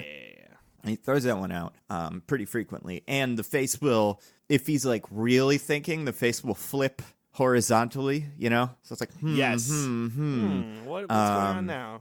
I thought the design of Gertie was cool. I do think it's unbelievably impractical. I think as a robot, it is insane that this thing isn't in every room with him at all times, right? And, like, it is just a follows refrigerator hooked to the ceiling, on like a little, like not a monorail, but like on a track. It's even more insane to me. It's like, let's say the Gertie unit is this big old refrigerator, and it has to, because of, I mean, it's like, you know, AI, so like it's a lot of computer parts. It's got to be, like, you can't just project this through like a TV screen, maybe, I don't know. It's weird to me that it doesn't have an arm in every room. The arm also has to follow it to help. Yeah. That's interesting. Yeah, it's not the best design, and it's possibly one of the worst. Easily one of the worst. Like, not even least practical, because it's probably pretty practical, but just like, you can't do better than this, space guys. And I think the space station, and I know there's a book on Moon that I should read. I like an art book. The space station itself is a fucking nightmare. In terms of tripping hazards, there were so many pretty unnecessary, like, dividers between rooms. Did you notice this?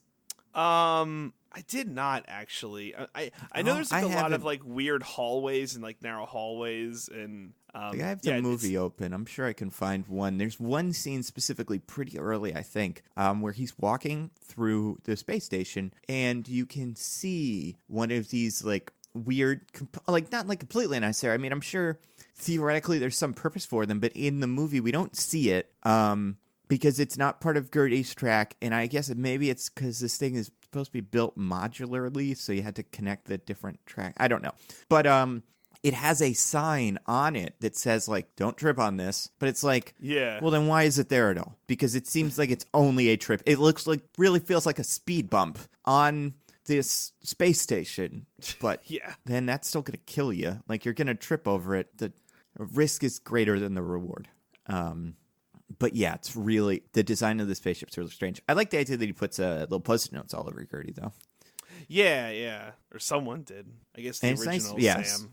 It's nice that Gertie doesn't take them off. Because he could, right? He could just... His hand, yeah. Yeah, use his little handle. Like, this fucking guy keeps leaving little post-it notes on me that say kick me. And, like, I'm a robot and stuff, but I have feelings. It's annoying. Right? It's like, how rude. Why would he do that? But the robot, Gertie, also, like, pats him on the back. Do you remember that? Yes. Yeah, that is strange. So, like, there's stuff like that. Like, a lot of little moments. Oh, yeah, that's kind of cute. But, okay, so I'm trying to find a good clip. This isn't a bad one. So there's the bit with the hallucination. Also, when he hallucinates that girl, I'm pretty sure that's his daughter. Oh, but isn't she's got long like, black hair. But isn't she, like, fully grown? What the girl is, but I can't tell because, like, yes, you're right about that, but then, like, it doesn't look like his wife at all. His wife is blonde and has short hair. So who is he hallucinating? I think it's his older daughter, but how would he know? Exactly. He's never seen her. I don't know. She is not born yet as far as he is concerned. Yeah. What a strange movie this is. Like, really good. Don't get me wrong, but it is strange. All right, so I'm going to send you this picture. Okay. It's in pictures. I'll say no. Other thing about Kevin Spacey, it just, like, replace him. Like in Destiny. Get an actor we like to be the robot. You could do it. Anybody could do it. We could do it. Right? Like, get Peter O'Toole. Like, because, like, it doesn't even need to be, it could be anything. It could be a woman. The name's Gertie. Be any kind of person you want. It could be a 5-year-old. Who cares? Why are they going to redo Moon? Like, that seems so ridiculous. Oh, don't redo the movie. Just redo his lines. But then you'd have to, like, re-release it and stuff like that, right? Like, yeah, but still, be a big fuck you to Kevin Spacey, first of all. Second of all, I think there's a legitimate problem we're going to start having where it's like, it's not even that, like, I don't like the art. Like, I don't find Moon, like, reprehensible because Kevin Spacey is in it, even though, like, it did seem like it was kind of an open secret, where it's like, maybe don't pick Kevin Spacey for your movie, but, like, I don't know, maybe you didn't have any, like, no one had control except for one guy in the studio, like Harvey Weinstein or something. But I just think it's really distracting where, like, the context around these actors makes it hard for me to not think about that a lot. That's fair. Maybe it's just me, and maybe, you know, I care more about keeping, you know, predators out of the arts than you do, but I just, you know. How dare you? I guess that's just me. How dare you?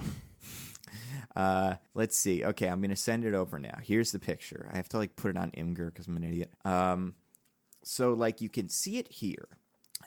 in this shot, it's a door frame, although there's several of them scattered throughout the spaceship. And I probably won't end up putting this online or something. So maybe I'll put the Imgur link in the show notes. That actually isn't that hard to do. But okay, this is the link. So the image is this image of some girl in a chair that he's hallucinating, and you can see behind him there's a door, and almost every door in the movie has this weird little lip. That seems to only exist, so A, you trip on it, and B, it's hard to get things through. You can't push this treadmill out because you gotta get it over the little hump. Oh man, that also, is pretty bad. The door has this octagonal shape where it's as long as it, or tall as the door, but the bottoms don't come to a square. So there's some things you would just never be able to get out of there. It's like a stop sign. If you stretched out the stop sign, the top and bottom, that's what it looks like.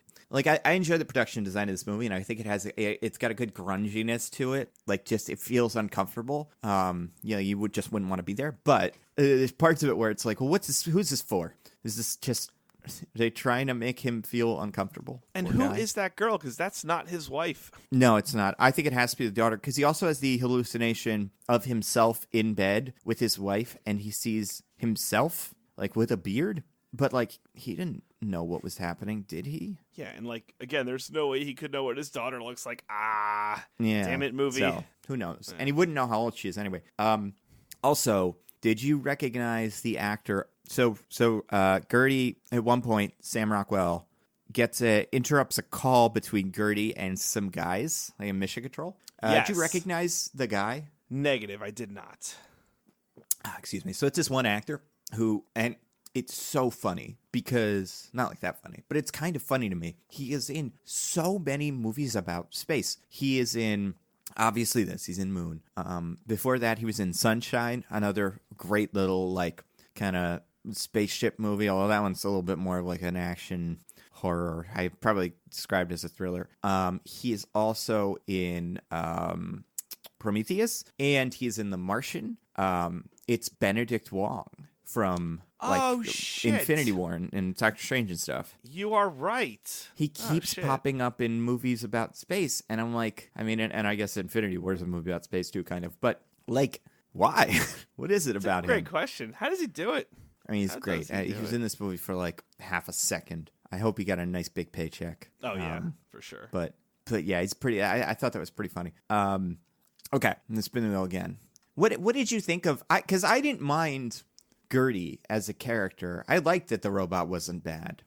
It's fine that the robot wasn't bad, but the robot wasn't quite neutral, and I feel like that the robot should be neutral again, unless it's a super intelligent AI. It just seems don't like understand. Is it? I don't know. At the end of the movie, Sam is Gertie says something I've been a great machine or something, and then Sam's like, you're a person just like me, and I don't know. Yeah, seems there's something. He's not just a plain old robot. There's something there. I just don't know why he's so ambiguous. Mm-hmm. That's the weirdest part to me. Yeah, I don't know what to do with that. Right, it seems like he has countermeasures programmed into him, where it's what if Sam Rockwell mentions cloning? Gertie has a subroutine that's distract. Yeah, right. Unless he asks twice, and then Gertie tells you. There's no... It's funny. It almost feels like Gertie is this, it's working... Not only working against programming, but, it's in a box, but it's got, holes in it, so, it can't get out of the box necessarily, but it can, stick its hand through and, try to help you. And, it wants to... But it has all this programming. I don't know. I could get you tricky. Almost there. Yeah. No, there's It's tricky. Okay, let's talk about this. Spun the wheel again. Okay. Tick, tick, tick, tick, tick. By the way, do you remember Let Me Be Frank? That was what the other cheese was called? I don't. Oh my God, it's the funniest thing. Last year, around Christmas time, after being Me Too'd to death, Kevin Spacey got Me Too'd hard. Yeah. And very justifiably so, it seems. And not only did he get Me Too'd hard, instead of either disappearing or actually being I don't know who did, Dan Harmon, I guess he got Me Too'd, but he had a pretty good apology. He seemed to do some sort of thoughtful, insightful apology, or other actors who just seem to realize I should probably leave.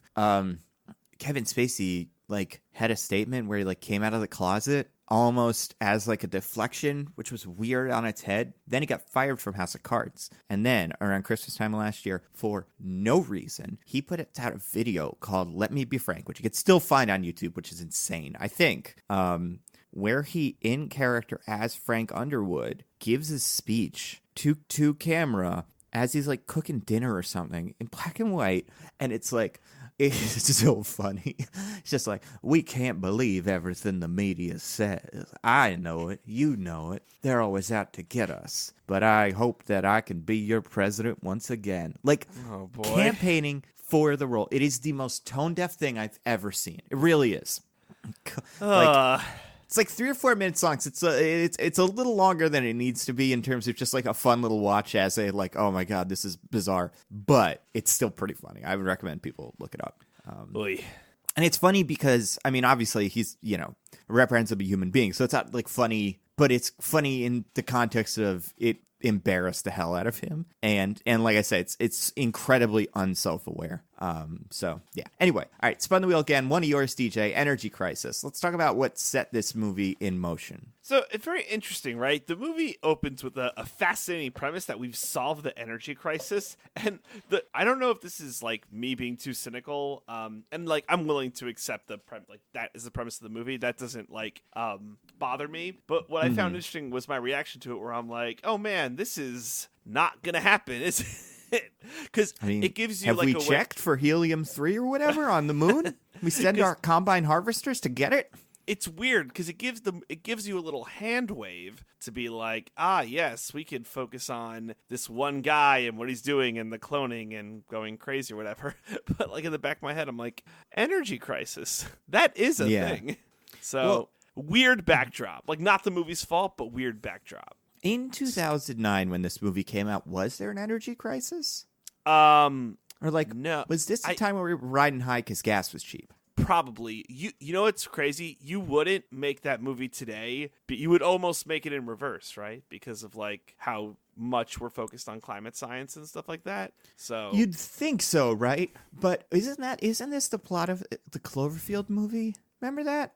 Whoa, is it? Yeah, not the first one, but the worst one, Cloverfield Paradox. I'm pretty sure the plot of Cloverfield Paradox is they're mining something, trying to do some sort of fusion something because of, and in this world, it's super wars have started because of all the energy wars and crises and whatnot. So allegedly that is what's going to happen if you read The Smart People, but we don't have to talk about that. Well, yeah, but again, we haven't sent any Sam Rockwells to space as far as I know. Although this was a secret, so maybe we'll find out soon. Oh, what's going on was a secret. But at the end of the movie, it's we all found out. So I guess there's that.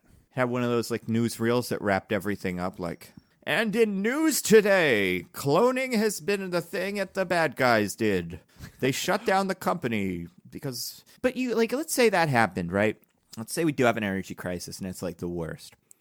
Are you okay with torturing one Sam Rockwell forever to fix it? Oh, God, yeah. Yeah, right? Because, all right, this is really fucked up. But original Sam Rockwell's home, right? Yep. He's cool.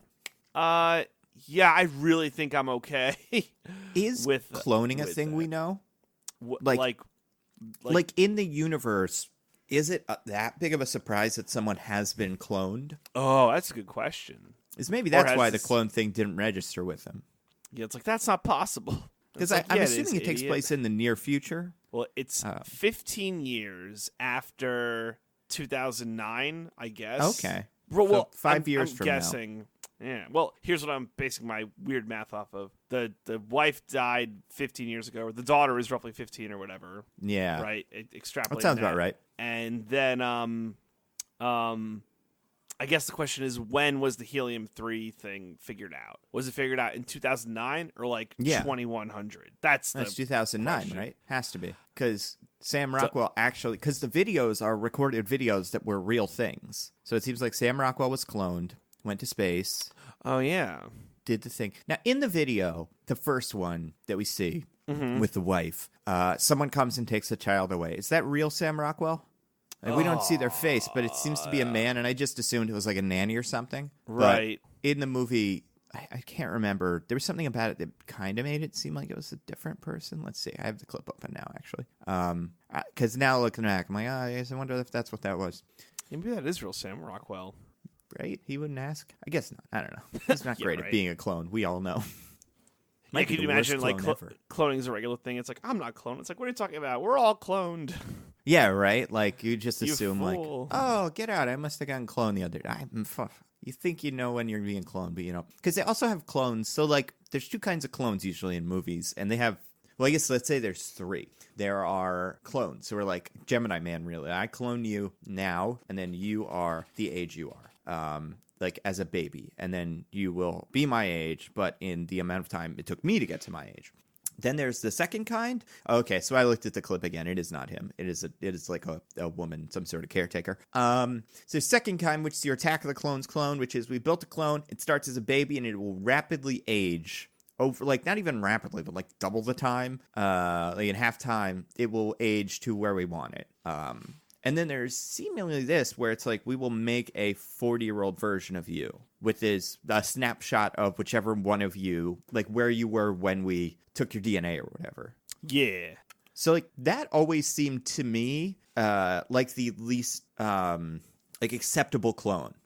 Like the kind that I'm like, that doesn't seem like the way it would happen.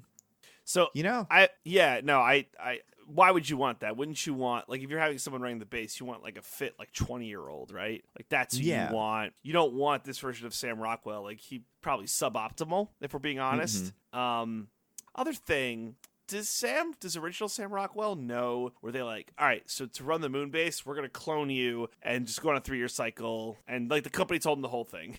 Like, do you think he knows? Is that possible? I'm guessing no. Okay. Because I think if he did, I don't know. I think maybe if he did, he would move. I feel like there would have to be contingencies in place in case the clone comes looking for you. That's true. Because what's Sam 2 gonna do when he gets to Earth? Exactly. Like, he's gonna come get you. Also, does maybe he have kill you? Does he only have 3 years to live? I think so. And I'm wondering, maybe then this can't be. Yeah, so and that had to have been programmed into him because real Sam Rockwell is alive. Unless Gertie is slowly poisoning him or something. I guess. Because the moon is terrible, and that's one of the cheeses. Is like, it would be super hard to survive on the moon for a bunch of reasons. But just like, he's like putting on his helmet real slowly at one point, and he's like, oh man, I gotta get the helmet on. And he's outside of the moon. Like, I think this is after his crash, or right before his first crash. He has to, like, get the helmet on. And in the moon, there's so much shit going on. There's, like... Like, if there's, like, I mean, the one thing is there's just particles flying around that are pretty much little tiny pieces of glass that would get in your lungs and kill you immediately. So, like, I mean, obviously, if you have a spacesuit on, you're okay. But, like, maybe just being on the moon after over 3 years will kill you. Yeah, maybe. Didn't even think of maybe that. Exposure to the helium-3 will kill you. Also possible. But I mean, the best, like, I would just imagine it's like over 3 years he would just die. I mean, is he dying because of the crash? No, I think they're just shit clones. Well, I assumed it was like not even shit clones. Like they were like built with an expiration so that they could have him for those 3 years of his life. Oh, I mean, that makes way more sense. I assumed each clone was programmed with a, like, not like a switch, but they would have 3-year lifespans and just pop a new one in. Because I doubt if you thought they could live as long as you would want them to, or as long as they could, you probably wouldn't have like 100 of them lined up. But it seems like with 3-year lifespans, you're like, all right, so we're going to make a bunch of these. But I don't know. Maybe they've been doing this forever. Well, yeah, because it's been 15 years since they started. That's like the timeline we get, right? Yeah, and there's no way in like 1980 this company cloned a baby 50 times just in case. So they have to have done it recently, you know? Oh yeah, for sure. I don't know. Speaking of that, we only have really one more cheese. Right? All right. Well, I got one question for you then before that. Okay, let's do it. So, did this happen to you during the movie, I should say. So, the course of the movie, you like realize what's going on. They're clones and it's bad, so on and so forth. Was there any part of you that was like, how bad is this? We solved the energy crisis. Oh, yeah, And, no, like, I'd take this. Okay, yeah, right? Is that I fucked imagine, up? I mean, so there's like stuff like Black Mirror where there are twists that like, you're like, oh, a person's being tortured in a way that you're like, this sucks. And then at the end, you're like, oh, they're a criminal and this is their punishment, right? So I'm sure a lot of criminals, instead of the death penalty or whatever, or like a long life sentence would be like, I'll go do this. I'll do it for 3 years and then you clone me and I'll die and whatever. It's fine. I also think you don't have to kill the clones. Right? Like, I guess it must be that cloning is illegal in this universe, because if it wasn't, I think you could just say, we're going to clone you, and there's going to be a new clone every 3 years, just because these 3 years, for whatever reason, we've decided are optimal you running the moon base time. After 3 years, that clone is free to roam around the world. We're going to give it a new social security number. Maybe we'll even wipe its memory so that it doesn't come get you. And I think that is also something that people would more or less sign up for. And also, if it's like an energy crisis, I feel like you could get that through the government. So it must be just super illegal, because otherwise I can't imagine why this company would be doing it in this way. Yeah. Also, they send like hitmen to kill him. Yeah, why is that? Right? Because there's a point where he's going in, like he's looking at like an escape pod, or not an escape pod, well, some sort of like cryopod, right? Do you remember that? Yeah. And he's like, oh, this is the cryopod. I'm gonna, like, I just assumed the plan would be you would have a guy, it would say like, all right, guys are coming, go get in the cryopod. Suppose the cryopod poisons you. The cryopod dumps you down into a like heap of guys like in Sweeney Todd, and then you wake up the new guy. Why did those guys have guns? Were they gonna like suffocate him with like piano wire? What was their plan? Yeah. I don't know. Yeah. I mean, maybe it was going to happen that way, but you still needed guys to like reset the room. But I don't know. It just so the whole idea of like, we're going to set one, like, why not have a crew of guys? Well, that's my question. And why not have them be robots? If Gertie is able to like, be running a lot, like, then just have him be doing moon-based stuff, right? Yeah, and you have combine harvesters getting all the helium-3 or whatever, so just put a lot of those in. One breaks. He said like it takes 3 days to get from the Earth to the moon. Put some guys on the ship and have them fix it if the robot can't, and then go crazy. Like, cloning has to be kind of expensive, right? Like, that's my guess. Yeah. It's like, I can't imagine it's the most cost-effective option. Also, plus, you need food for the person on the moon base. They're making waste. You have to do something with the waste. Like, people are like really hard to manage. Like, it would be, robots are way better. Like, you could build we could build robots today. They don't even require AI. It could be drones, but let's say you could just do robots that are like this one is AI, kind of like it has like subroutines that will control its like movement, but you don't have to give it the ability to emotionally manipulate a guy, right? Because that also seems like a big leap in technology that requires a lot of work. You don't have to do that. You don't have to make it like just generally appealing. It doesn't have to figure out how to have smiles. It just is a robot. You don't have to cast a voice actor that we all hate now. You could just have like a bunch of robots. Yeah, I don't know. Because it's not like the public perception of this is like, it's not like the company was going to do robots and everyone was like, you got to put a person up there. And the company's like, all right, we'll put up one person because he's a secret. Yes. So I don't know. Maybe it's Sam Rockwell. Maybe someone just wanted an excuse to clone Sam Rockwell a bunch. Probably because of that butt. Because we had like a good look at Sam Rockwell's butt, and they were like, great look at his butt.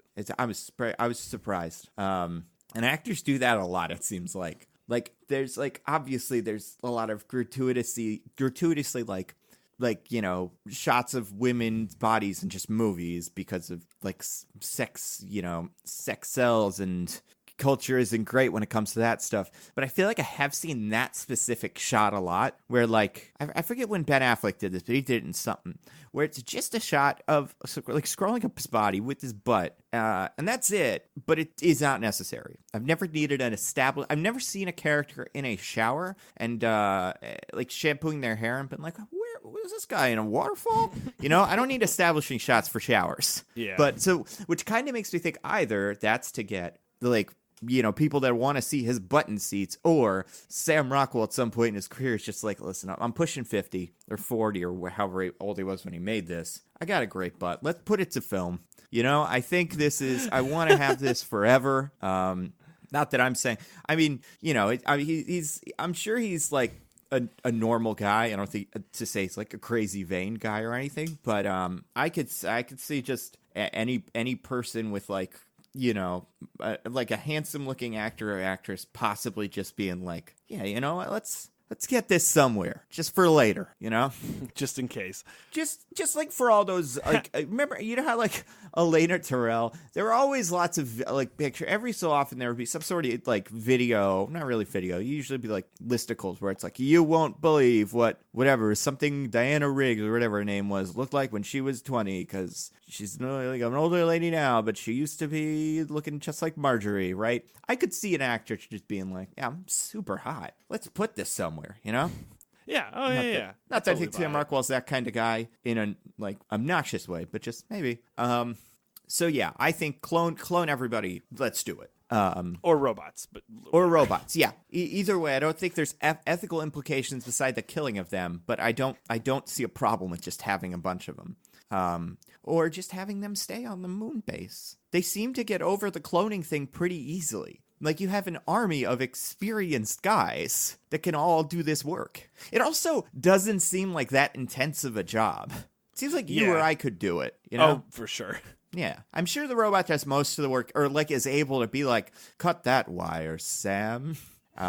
You look awful pretty today, Sam. But, like, Gertie could probably walk most people with, like, an electrical engineering degree or whatever, because I assume he's got something like that, through the process of being a whatever he is, moon steward. So moon steward. I don't see why. It honestly seems like it's mostly punishment. I don't know. Love this movie. All right, one more thing. And this is like a tiny thing. This is a super tiny nitpick. I don't like it in movies where the actor's name is the name of the character. It does not work with me. Yeah, it's weird, distracting. Right? Yeah, it's weird and distracting. I think we could all admit that. And listen, when they made this movie, David Bowie was still alive because he's dead now, but he died in like 2016, so he was still kicking. This is a movie made by his son. Why not just name the astronaut Tom for Major Tom? Oh, seems like a no-brainer, right? That'd be sick. Because it's not like that much like the lyrics, but it's like a little bit like about loneliness, right? Major Tom like has like a song. Yeah. And maybe they'd be like, oh, that gives it away. I want to see like the lyrics to this song. But I don't see why not just name him that. I do not like just a movie where the character's name is the character. That's fair. Hey man, what are you gonna do? All right. I think that's it. We didn't pick this movie good. Yo, it's a great movie. Someone despite we're what we gonna were nitpick saying, a movie, they deserve it. phenomenal. What'd you say? It's a great movie, despite what we said. It's so yeah. good. It just brings up a lot of interesting questions with like cloning and space and like interior design, and also reprehensible actors, enough so that it's like, oh, you know what, this is an interesting nitpickable. Like the universe of this movie is interesting. Yes. All right. Last thing we gotta do. Let's you want to give the people some plugs? You want to hear a classic segment? I do. So first, before the plugs, I'd like to do a shout out. So the day we're recording this, October 27th, Nando, did you know it's National Black Cat Day? It is. I did know that. Yeah. So I hope you gave Rosa some love. I gave T'Challa a lot of love. Those are our black cats, by the way. Yeah. So just want to give a shout out for that. I must have actually. I think last night I gave them some lickable treats. You ever have those? For dogs, but not for cats. I didn't know about that for cats. So they make them for both. Maybe next weekend I'll bring one over. They look like Go-Gurts. And it's, just a treat. But yeah, Rosa and Mortimer lose their mind, which we usually give them to them when they're getting after they get their nails clipped as like all right, so you're not gonna hate me forever. Yeah. But as I say, I think we ended up giving her some last night, so maybe that counts. I don't know. We'll give her more tonight. Give her some treats. All right. But yeah, so happy National Black Cat Day to everyone out there. It should belated, be a week. but right, yeah, Nando. it should be a week. It's like every day, really. Yeah. Every day is National Black Cat Day. So anyway, yeah. So plugs. All right, my plug is going to be unequivocally BoJack Horseman. The first part of season 6 just dropped. I watched it like first day it came out. It's a ton of fun. If you like BoJack Horseman, definitely watch it. If you've never seen it, watch it. It's such a fun show. Is it fun? Fun's a big word to. It is both fun and not fun. It's a very compelling, interesting, and thought-provoking show, and there are parts of it that are fun. Yes, that's fair. All right, sick. I stopped watching it because it was not fun. I get it. I understand. But it's not a bad show. But it's not a show I'm always in the mood for, like, say, Schitt's Creek. I'm like, that's very fair. So, I would definitely say watch BoJack Horseman Season 6. I also started reading, and I know you've already recommended it before. It's one of the reasons that I got it. The Batman Who Laughs. It's very good. Oh, yeah. So I picked up the first 7. I got, like, the volume set, which I think is, like, the first 7 issues or something like that. So that's great. I was in Disney. What did I do? I watched Avatar. Baseball. Let's talk about Avatar more. I watched baseball and cried a lot. Yeah, I think those are all my recs. It's pretty good. So, yeah, and then do your rec, and then we'll talk about Extra Life. That's right. Okay, so I'm going to rec. I got a couple real quick. Comics, so we are back into the X-Men. We're out of Hoxpox, which is almost like a prequel, and we're in the regular X-Men run now by Jonathan Hickman, and we're also doing this, like, a new series, not a new series every week, but, like, different in-continuity X-Men books weekly, but it's like one comes out every week. So right now, X-Men 1 came out last week, or 2 weeks ago, I guess, the time of recording. Marauders came out this week. I really like that. I like the X-Men 1 too. I think next week is Fallen Angels, and then like Excalibur and X-Force, and then you're back to X-Men. So it's just like, it's a great time to be an X-Men fan, because there's a new, pretty quality X-Men comic book out every week. I also read a comic called The Once and Future, I think is what it's called. The premise is a man learns that he is not like a Templar, but like he has a family legacy of some sort of like magical like hunting, demon hunting kind of legacy, but it seems tied to like the Holy Grail and stuff. But it's funny, and the main character is this guy who's kind of a dork, and his grandmother who is like Rambo. And I really enjoyed it. I think it's by Boom or Image or something like that. So there's 3 of them out. I read the first one. I have the other 2 sitting in my backpack. I'm gonna break them open soon. Last thing, and this is like my big rec of the week. I watched the Dolomite movie, My Name is Dolomite. Insane story, true story about a guy named Rudy Ray Moore, who is not like a crazy person, but he is one of those like bizarrely like positive and like almost like in a naive way, but also like maybe he's a genius way. And just this guy who is a failed musician and comedian, and was kind of always like he always had a hustle. And one of the things he invented was this strange character that was is the face of like the blaxploitation genre, who,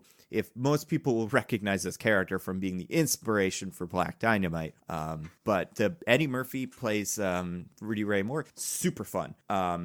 And it's great to see him back. The rest of the cast is also great. There's a bunch of people that show up like slowly, that you'll be like, oh, that guy, he's part of this too. I see where he fits in. But I don't want to spoil him. But there's a lot of fun cameos. So definitely, it's on Netflix. It's like 2-hour watch. Me and Emily watched it on Friday. I thought it was great. So those 3. Those are my 3 recs.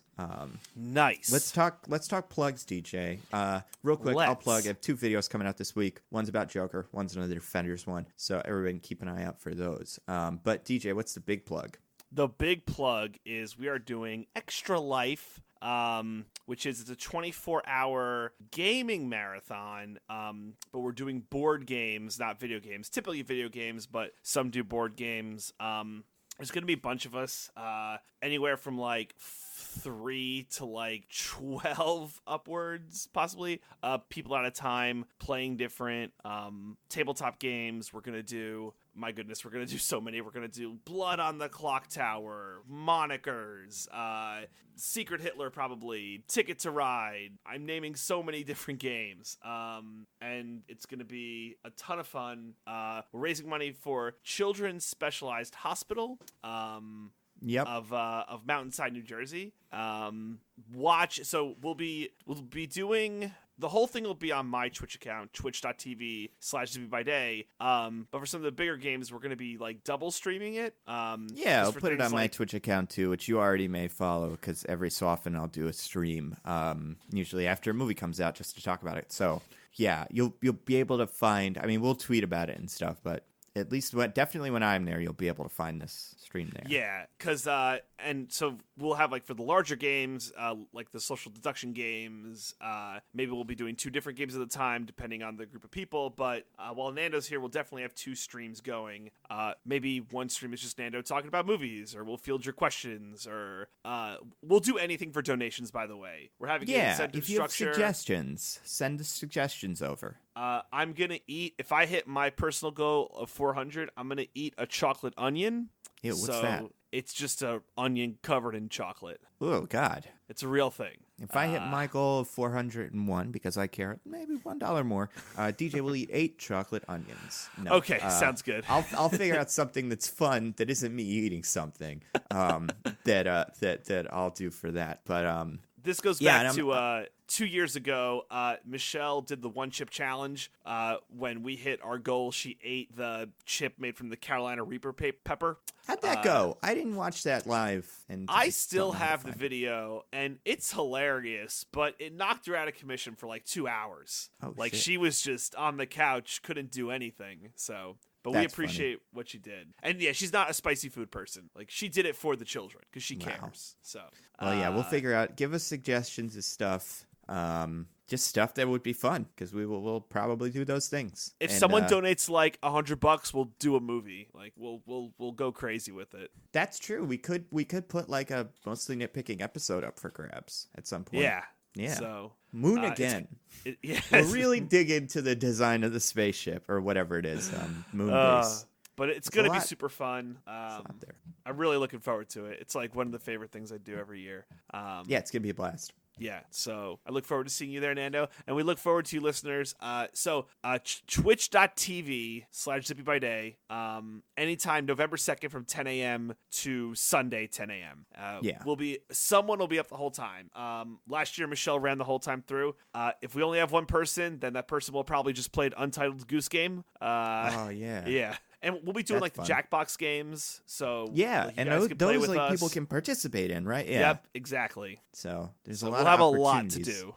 Yeah, it's gonna be fun. Yeah, I'm excited. I think it's gonna be cool. Yeah, we'll tweet everything out too. So just look at Nando's Twitter account, the Mostly Nitpicking Twitter account, and we'll have it for you guys. Cool. All right. Next week, DJ, what are we doing? Transformer?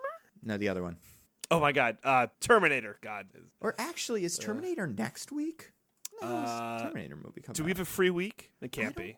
I didn't think we did, but now. Oh no, we do because we're a week behind. It would have been something that came out this week. So yeah, I think we have a free week. No. That's true. Yeah, we have one free week, and then Terminator Dark Fate comes out November 1st. Yeah, so we have a free week, and then it's Terminator. Okay, so we'll also take suggestions. But yeah, we might really do this, like, donate for something. Oh, wait. You know what else I want to rec? That I don't know how I forgot about this, which wouldn't be any fun to nitpick right now. The Watchmen show. Oh, my God.